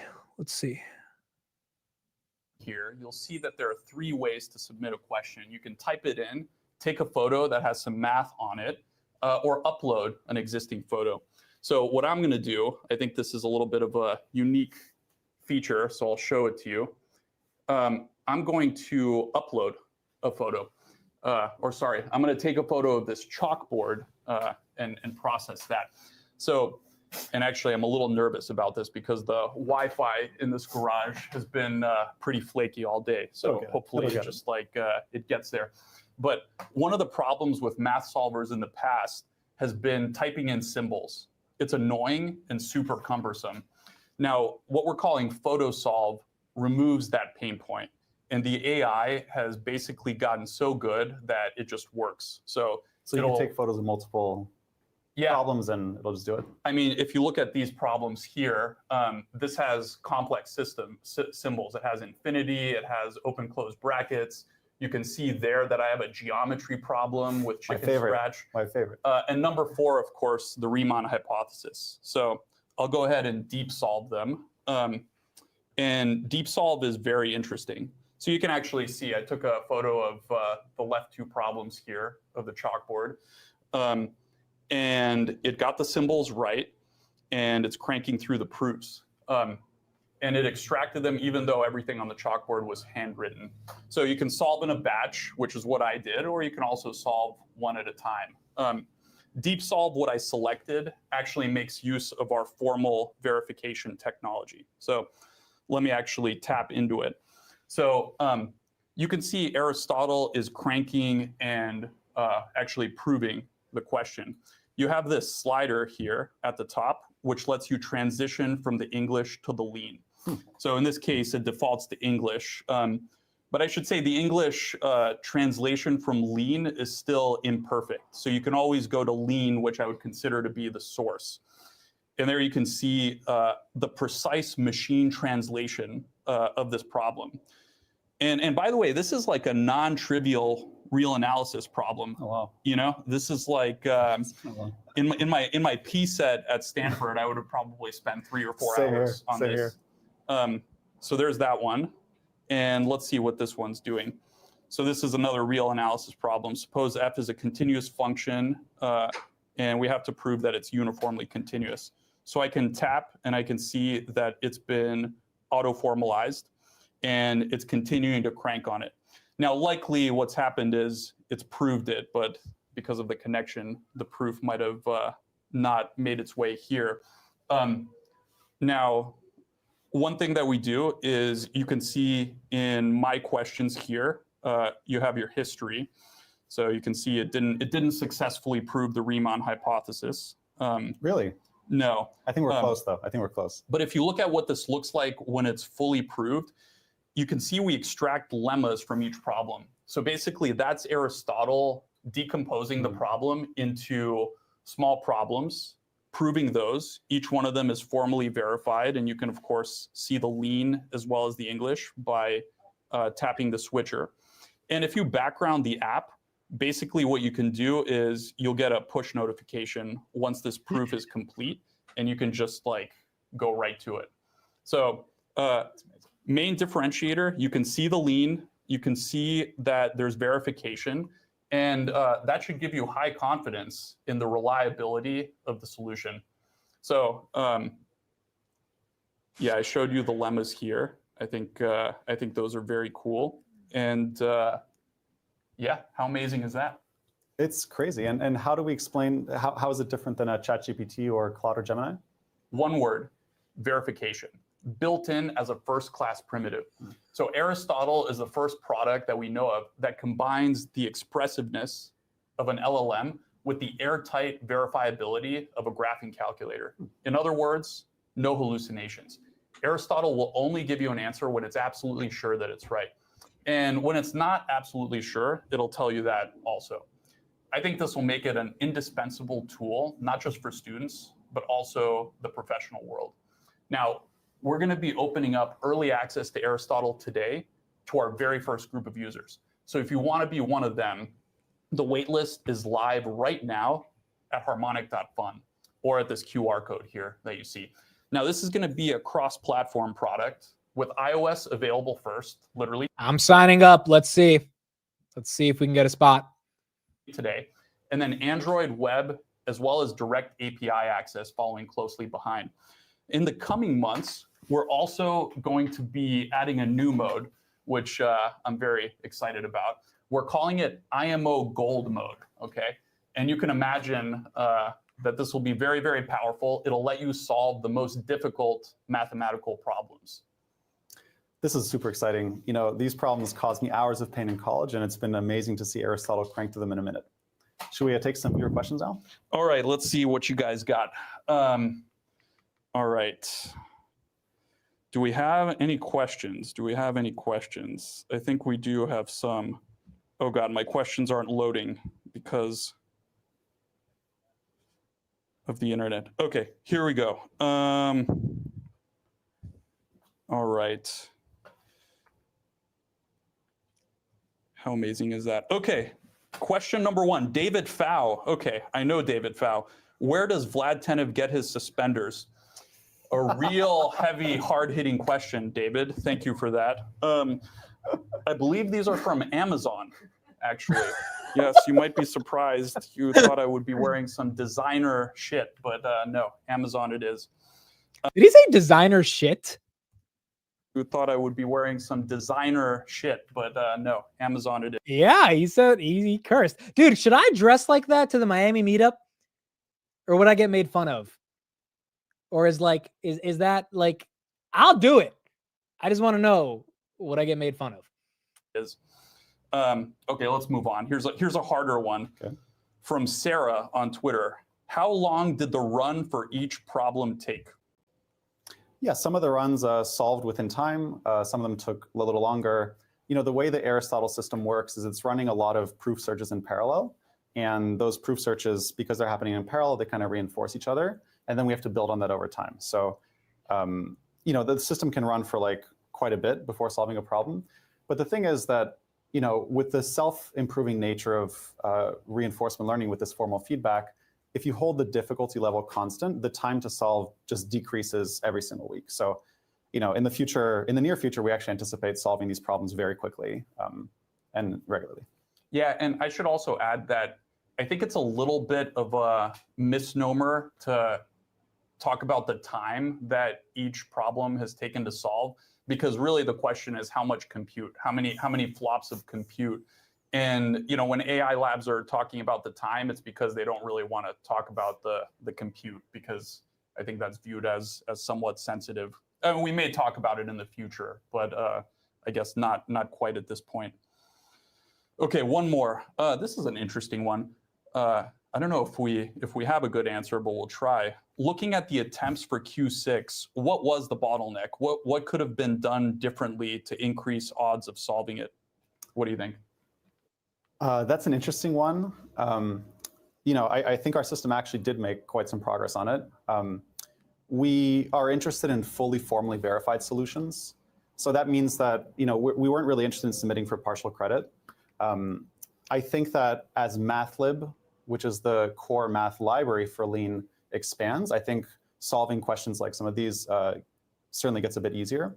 But you know, I think in the coming months that's going to happen, especially with Aristotle's help. And you know, I certainly think some of these bottlenecks, at least for Q6, are going to be resolved pretty soon. Yeah, and I think actually that there's sort of like two interesting things about this problem, question 6. One is you have to notice that 2025 is a perfect square. It's like 45 squared, which I believe our system did notice. Then you have to like try some smaller constructions, again with perfect square boards that are smaller in dimension, and kind of extrapolate that visually the same pattern would hold. So I think the AI models will get there. Yeah, also the multimodality is going to be important for that. I think like for that sunny lines problem and also for Q6, as Aristotle becomes multimodal, I think that also gets a lot easier. Yeah, that's another good point. Okay, cool. Let me ask one question, one more. Maybe we cut it off at one more. did Aristotle have access to any libraries for this with either theorems or definitions? And what were the imports at the top of each file? I think we actually showed those, but. Yeah, you'll be able to see it. So we use MathLib. We also have an internal package that we ran with, but basically it's essentially just MathLib. Our internal packages bring a couple other things into the SIMP system, if you know what that is. Okay, sounds good. Let's see. And actually, how about one more question for you? What do you think, how do you know that this is gold medal level performance? Was this graded or verified by mathematicians in some way? Was it like? Yeah, no, so was it scored? That's the thing. So, with our system, you are able to have the computer verify the proof line by line, and it's completely airtight. So when our system output the proof, nobody has to look at it. It's correct. And that's the experience we hope users will have on the Aristotle app as well. Couldn't said it better myself. All right, so shall we wrap up the questions and close out?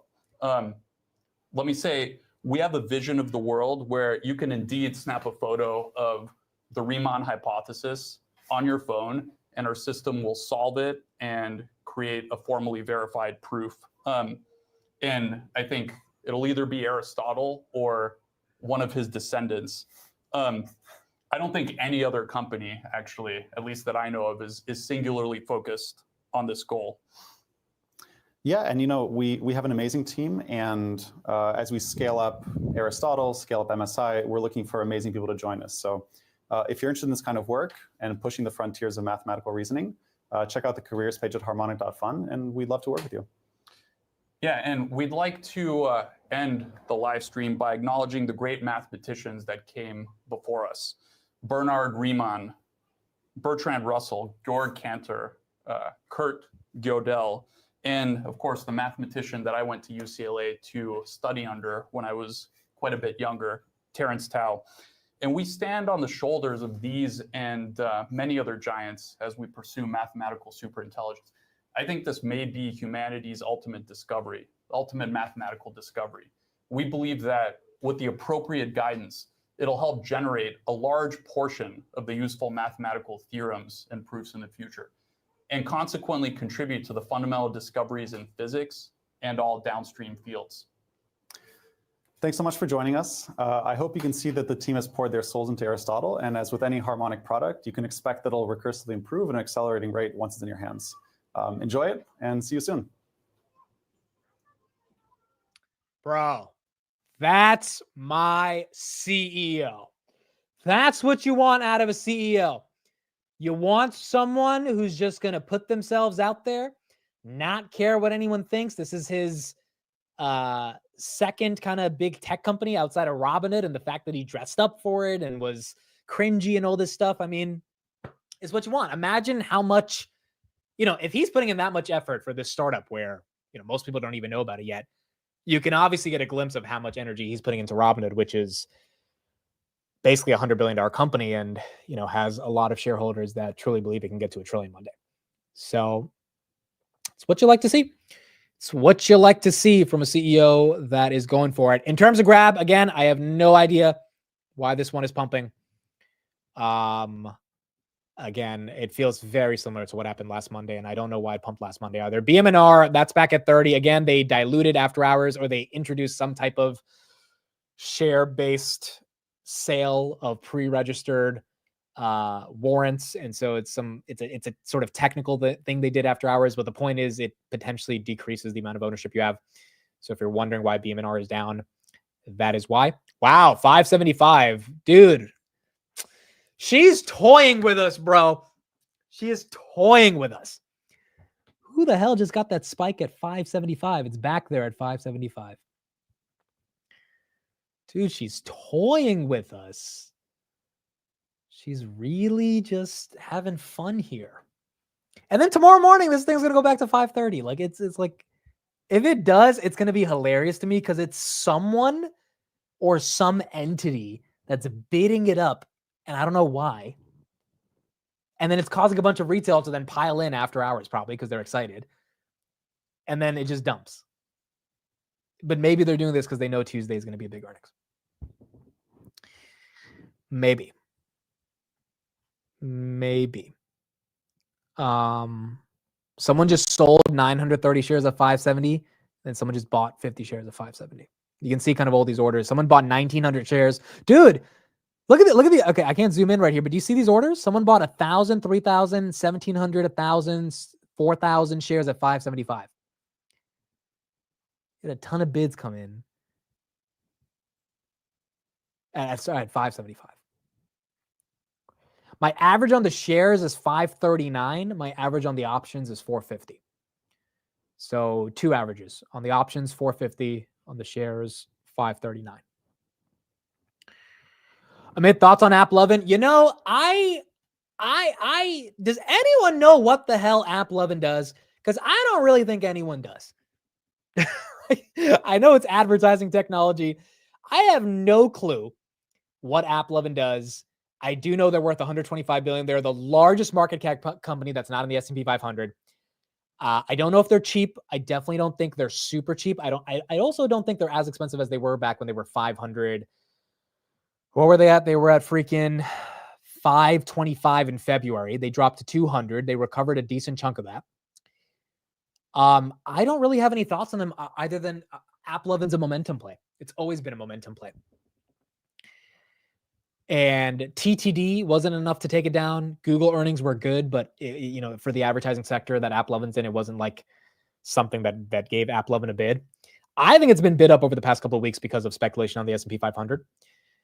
And it feels inevitable, right? Like, how can App be a $125 billion company and not get in? But then again, Hood's at $100 billion too. So we're going to see in September if they let them both in. Oh yeah, Tanner does it. Tanner, can you give us like a sentence on what the hell AppLovin does and why you even picked them? Let's go to the stock draft, by the way. I would be neck and neck with freaking Tanner if it wasn't for this stupid owl that's ruining my portfolio. Matt's up 19, Tanner's up 11, I'm up 9.6. Duolingo, I'm still up 9.6 with a 30% loss with Duolingo, dude. That is crazy. Shout out to AMD and Hoodie that are leading the way. And then Palantir and JP Morgan too. Palantir's up 12, JP Morgan's up 12. And Grab. And Grab would be up more after hours. It doesn't look at the after hours price though. Even Apple at 9%. Freaking Duolingo is the one thing that's hurting me. Tanner's flat on AppLovin. He's up 25% on Trade Desk, 45 on Coin, and then Nvidia 22 as well. Okay, Tanner says he doesn't know why he picked it other than ads. Dude, I'm telling you, no one can explain AppLovin. Sam says AppLovin mostly is focused on the sell side platform for advertising. They did specialize in gaming advertising and building apps, but now they specifically focus on advertising. So when you mean sell side advertising, what do you mean? Like, who are they? Are they a third party platform that companies, if they want to buy ads on Facebook or Google, go through AppLovin's like proprietary technology to figure out how to do the best targeting, and then AppLovin does the actual purchase of the ads on those platforms? Like, I feel like it's similar to Trade Desk, but I couldn't really fundamentally explain Trade Desk either, other than it's in ad tech. Correct? Okay, so I guess I'm somewhat similar to that. I buy ads on AppLovin to drive user growth to my game. Okay, so Samir, you buy ads on AppLovin, and then AppLovin, when you say you buy ads, do you give AppLovin the freedom to just go find users anywhere in any ad ecosystem to then get users back to your game? Is that how it works? People who sell advertising, real estate, third party, the Trade Desk is mostly focused on demand side, so that is for people who want to buy ad real estate. Okay, so my question still remains, where do they sell the advertising real estate on? Like is it like Google ad network where it's a bunch of different websites that sign up to their platform? Is it the big guys, Facebook and Google, and AppLovin just has a better way to maximize efficiency on those platforms? It's worth a deep dive, dude. Yeah, their EPS growth, this is correct. Rango's right. Their EPS growth is absolutely incredible. They're ramping up on AI agents, so hiring freeze and growing like nuts. AppLovin, let me pull up their last earnings. Let's take a little bit of a look at these guys. Maybe this one's worth a deep dive. I've heard about this company for a year and I've just not. It was the best performing stock in 2024. Literally the best performing stock in 2024. Okay, so wow, dude. Net income up 144% year over year. Total revenues up 40%. They did 1.4 billion. And this feels like sticky revenue. This doesn't feel very cyclical. I mean, advertising in general is cyclical, but if the ad market's okay, then they should be okay. Net cash, they have 832 million. Wow, free cash flow is almost $1 billion, bro, in one quarter. Not for the year, in one quarter. Holy, that's going to be almost $3.5 billion for the year in free cash flow. They're trading at 100 billion. So they're trading at what? No, 125 divided by 3.5. Trading at 35 times free cash flow. I mean, that's not crazy. That's expensive, but that's not insane. They bought 3.4 million shares. They spent $1 billion on share buybacks in a quarter. And it looks like they're growing revenues 40%. Adjusted EBITDA margin also at 81%, which is kind of like a, I mean, some companies use it as a replica for gross margins, but maybe it's worth a deep dive. I don't know if I would buy it here because it's expensive, but I mean, the cool part, the apps part that was shrinking, they sold it off. It won't be their next quarter. Okay, so it seems like based on what Tanner's saying, they're going to become more efficient. Yeah, apps revenue grew negative 14% year over year. So you're saying they sold it off. So advertising revenue is going to be the only thing that the street cares about. And that's growing at 71%. Just advertising revenue, at least in Q1. Yeah, the reason they only grew 40% is because the advertising revenue was down 14%. So it averaged out to 40%. That's a growth stock. That's absolutely a growth stock. I guess the question is what multiple the street wants to put on it. App 11 right here, it was up 1% on 2% on the day. And Tesla was up 3% flat after hours. Again, BM&R, dude. Okay, the amount of people that are asking about BM&R in the chat just shows me a lot of people bought this thing, and they have no idea what they bought. Like it's a lot of people, and it's not just in my chat; it's on Twitter. Like it seems like Tom Lee got a lot of people to buy this shit, and they had no idea what they were buying. They diluted. That's why you're down 14% right here. And it's a good thing they diluted to buy more Ethereum. But they did indeed have to do what they had to do. They heard Tom Lee and said, run it. Yeah, and look, that's okay. I mean, like, that's fine. That's part of, Tom Lee's brand, right? Like, but it goes back to the point I was making, which is his brand is so good that when you introduce a product like this, that inevitably will have to dilute, and ultimately the share price will have to collapse in the short term. You're going to get a lot of people that are like, why the hell did I buy this? And they might not have any idea for why. But I think you got to expect this, dude. You got to expect this. Like when one company dilutes, and like if Open Door diluted tomorrow, you can't, like if you're an Open Door shareholder, you can't act like you didn't expect it. Stock's up 500%. If MicroStrategy dilutes, like it is what it is. So I think it's the same thing with BM&R.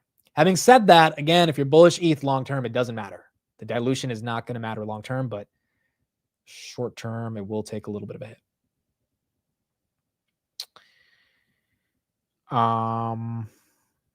It's why you don't buy something that you don't know 100%. Yes, dude, I think that's like the biggest thing I've learned over the past couple of years. Like what happened with Webull? Bought Webull, had no idea why I bought Webull. It was purely a gamble, and you got to be ready for a gamble to go wrong, and it went wrong. And then I kind of sold too early, right? And then it jumped up at 17. But I sold too early because I didn't like what it's like when you get into these situations, it's literally going to Vegas. And you're just throwing money on black or red and hoping that it works out.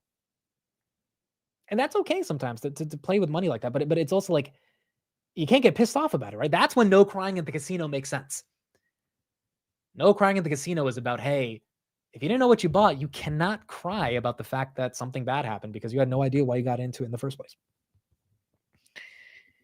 Which is why, you do it with a small amount. How are people upset about BM&R? They have no idea why they got diluted. People should not be upset at all. This is what you're giving him the money to do. You're giving him the money to then go buy Ethereum, which requires diluting to have more money to buy more Ethereum. This is why MicroStrategy shareholders have made so much money. Because again, Saylor did this over and over again, and it worked out because Bitcoin went to the moon. MicroStrategy's chart is crazy, by the way, dude. Look at MicroStrategy's chart. This thing got to $33 back in 2000. Then it went to 4 cents.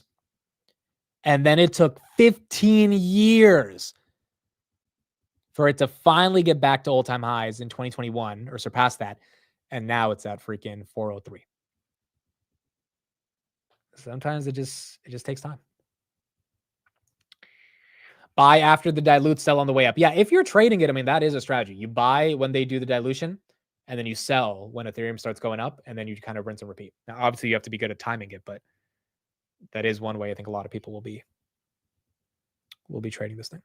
Yeah, going to be a great opportunity to sell puts tomorrow. If you're fine owning BM&R at like 25, I mean, the put premiums, if this thing stays at 30, is going to be very juicy, down 14%, 25% on the day. But you have to be okay with owning it at 25, right? Because at 25, it can go down to 20 if they continue to dilute. Correct. Requires patience here. Requires patience. Yeah, I mean, this stat right here by Rick, this is what people are going for. MicroStrategy 35x, Bitcoin 3x in the same time. If Tom Lee can pull that off, he's going to make a lot of people happy, but it's not going to come without some level of dilution in the mean term, because you need a lot of ETH on the balance sheet to be able to get that type of MNAV and that broader leverage as well. Do you really think it can go to 25 or 20? Yeah, of course. Why would it? I don't know what the floor is to this stock. Outside of technical analysis, I don't know what the floor is to this. If we don't do any TA, we just look at it on a fundamental basis. I can tell you what a floor is to XYZ company. If you look at their earnings, their cash flow, you can say, okay, if you put a reason, even if you cut the multiple in half, it seems like this is what the stock can bottom at. With BM&R, it's purely, if Ethereum goes to 2,200 tomorrow, BM&R is going way below 20. But also if it goes to 5,000, it's going way above 30. So I think any possibility anything is in the realm of possibilities. The question is just, where Ethereum ultimately goes from there. Buy now, do research later. Yeah, exactly. I mean, that is the Druckenmiller thesis, right? It's just Druckenmiller is buying more so businesses versus the treasuries. Oh no, Tanner, I sent you the link for tonight. That's not for this stream. That's for the tech bros. So, all right. So that's it for today. I'll be live with Tanner and Roy at 9:30 p.m. So we will talk tech. We already did our Robinhood preview. We'll do a very quick review on it. But for those that want to go deeper into Robinhood, you can go watch the podcast we did last week, and yeah, you can go into kind of what we discussed on Hoodie. But we'll do a little preview today, just of our general overview of thoughts, and then we'll talk about some other tech topics. I'm sure we'll discuss Nvidia, AMD, Google earnings, and we'll keep going from there. No, we're not going to rant just for the pure sake of ranting. I can't manufacture a rant. I need to be inspired, bro. I need to be inspired to rant. That's how I can rant. Where can we watch that podcast? Let me just link it right here. Let me link it. Some of you guys don't know me, Roy, and Tanner do this. It's a fun podcast every Monday. It used to be Robinhood Weekly, but now it's just called Tech Bros, even though we talk a lot about Robinhood. And you can get our earnings predictions from there. Grabby Grab, still doing its thing after hours. I'm about to go to the gym, and I'm about to do exactly what I did last Monday. I was at the gym. I was on the treadmill. I was looking at Grab at 575, and I was like, dude, maybe we can hold 570. And then I woke up the next morning, 525. It's just I feel like that might play itself out again. If it doesn't, though, and we can actually hold the 560s tomorrow, then maybe we're already going into earnings. So there you go. There you go. And we'll do that. So yeah, Tanner, Roy, and I will be live at 9:30 p.m. Eastern. And yeah, we'll keep going from there. keep going from there. Dude, we're trying to get healthy. We're trying to get healthy. We got the water, nice water. We got the Fitbit, sleeping. And so I did a bunch. Let me tell you guys how many steps I walked today. Let me see. I'm trying to get it to like 20,000 a day. I'm at, so far today, I walked a couple miles already, 7,000 steps. So I'm trying to get that to 20,000 steps a day. And now we're going to hit the gym and we'll keep going from there.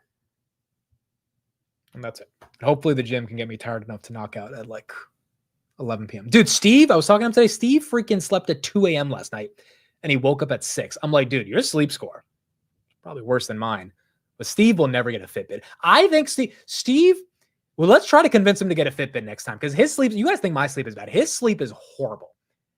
I'm going to try to convince him. I don't think he's going to agree.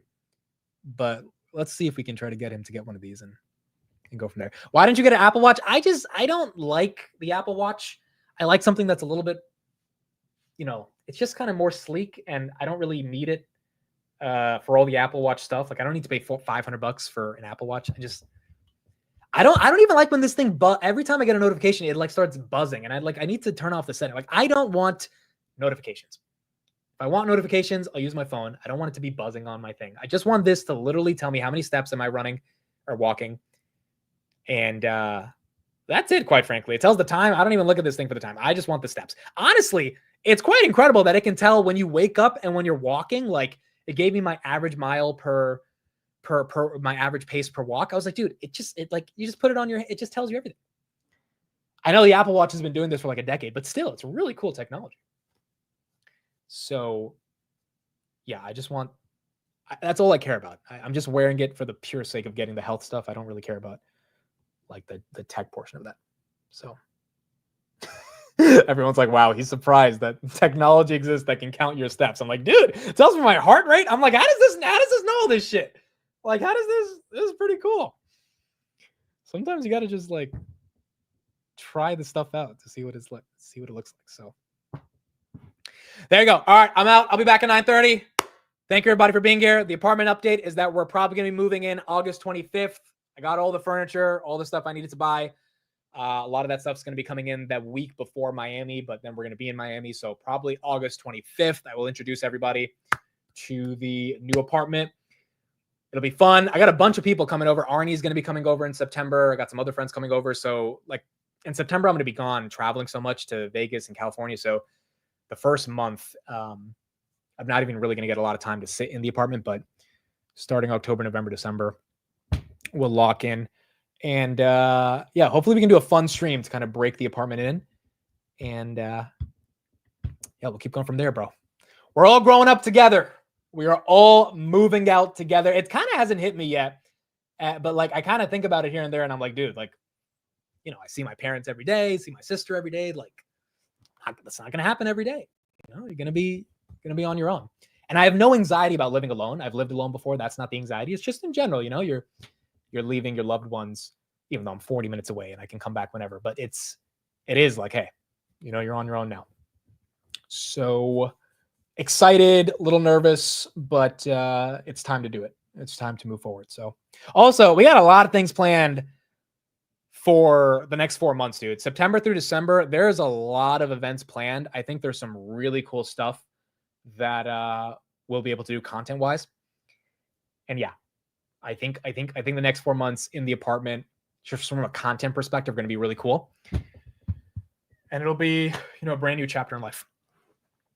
Brand new chapter in life. Will you miss home? I'll probably miss home, but not missing home enough to the point where I can't move out, because I'm going to be 28 in October, dude. Like I am ready to have my own space. And it's not like, I don't have any restrictions at home. It's not like if I come home at 2 a.m. at night because I was out with friends, like my parents don't care. Like, it's not anything like that. It's just like, you got to have your own spot, you got to become more independent. And I've been pretty independent my whole life. So at this point, it's just having the apartment to kind of validate that. And I also want to, engage in a broader social life. I mean, I've given up a social life for the past couple of years to build the brand, whatever this is. And we've had a lot of luck on the way in terms of Pouncer and Robinhood really doing well, but it's also been a lot of consistency. So now the question is, can I enhance other parts of my life that are not just rooted in career? Because, there's other parts of life to live. Now I'm spending a lot of money on rent. So it's one of those things where like, you better enjoy this damn apartment because you're spending some money for it. But also it's like, if you're not going to spend the money now, like when are you going to spend it? When are you going to spend it? And it's a nice enough apartment where I feel really proud of it.